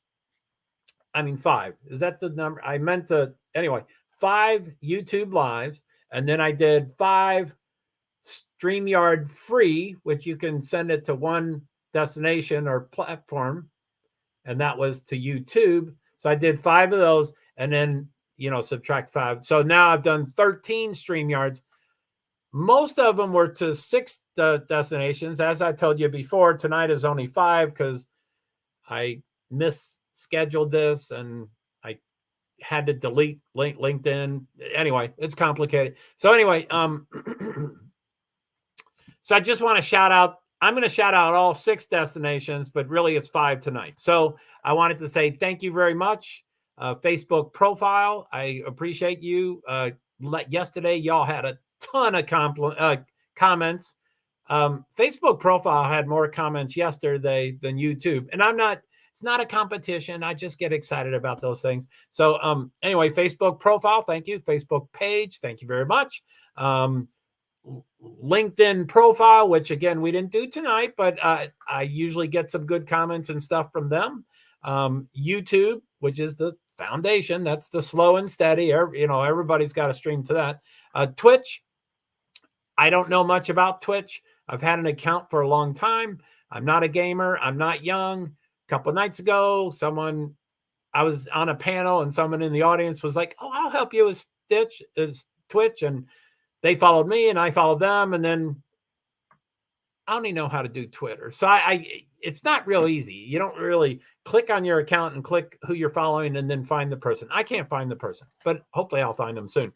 So, but they're going to help me. And then the last, but definitely not least, is Twitter. And as I constantly say, I'm the youngest of 9, and my mother used to have a phrase of, I love all 9 of my children the same. And then in the next breath, she would treat us differently. Let's just say that. So I don't mean to do that here, but it may sound like I do that here. So Twitter is currently my biggest platform, my highest traffic platform, my most, just there's most things going on at Twitter. And I live stream on Twitter once or twice a day, or I try to. Once the new year is over, like on Monday, I hope to start doing twice a day on Twitter live. But for this, if I do Twitter through StreamYard, they cannot comment, which is a bummer to me. It kills me. I went to StreamYard. I was pretty upset. And I was like, when is Twitter going to be able to comment? They're like, it's not on the schedule, and they said it's up to Twitter. It's not up to us, but it's not down the pipeline. And I'm like, golly, that might be the reason I won't continue StreamYard. But anyway, so Twitter, thank you for watching. As I always say, please send me comments you can DM me if you want it to be private, or you can just tweet me. I don't need it private. So you can just send it out there. And someday, I know I keep saying this, but someday I really do want to have my Twitter feed for StreamYard live on a device so I can see live comments and respond to them, relatively live. There might be a 2-minute delay or something like that, but I hope to do that. So, and then just all the thank yous, the thank you very much to the live viewers. Thank you to all your comments. I really appreciate that. Lady V, I'll scroll up just a little bit. I won't do all of it, but Lady V, and then Hot Mess, and then Nightbot, and Joe Hart. There's 3 of you all, and Hot Mess, and Joe Buddha, and Cynthia Mathis, and I might scroll all the way up. This was a intimate time tonight. But anyway, thank you all so much for your comments and stuff. And then, of course, thank you to the mods. I really appreciate it. I think Lady V and Hot Mess were 2 of them that came by today. I'm just blessed and honored and humbled that I have mods. I'm getting more accustomed to it, but it blows me away. So it's fine that people come when they can and, all that kind of stuff. But I just wanted to thank them. Thank you very much. I really appreciate y'all. And, you help with, dropping links and greeting people and taking care of trolls and all that stuff. So thank you very much. And then as far as the live viewers go, I didn't mention the replay viewers. So thank you for the replay viewers. I really appreciate that. And so I guess that's essentially my goodbye. I want it to be done in 3 hours, but I went over 2 minutes. So anyway, as I always do, I'm going to end the broadcast. There's 2 buttons I hit, and then the second one will close it. But I won't leave the studio, so comments can happen for a while because I'm going to go through the 6. Tonight it's 5 destinations. But I always click on them and go over there and see what it looks like and what I can do and stuff. So I'm going to end the broadcast shortly. I'll walk through hitting 2 buttons, and then leave studio will be 20 minutes after that. So comments will be open for quite a while. Anyway, thank you very much, as I always say. And so okay, I'm going to end broadcast. It's a 2-part series, and I'll walk through both. So I'm going to count down from 3 to 1 and then do it. So 3, 2, 1, end broadcast. Now there's another exact same button. 3, 2, 1, end broadcast.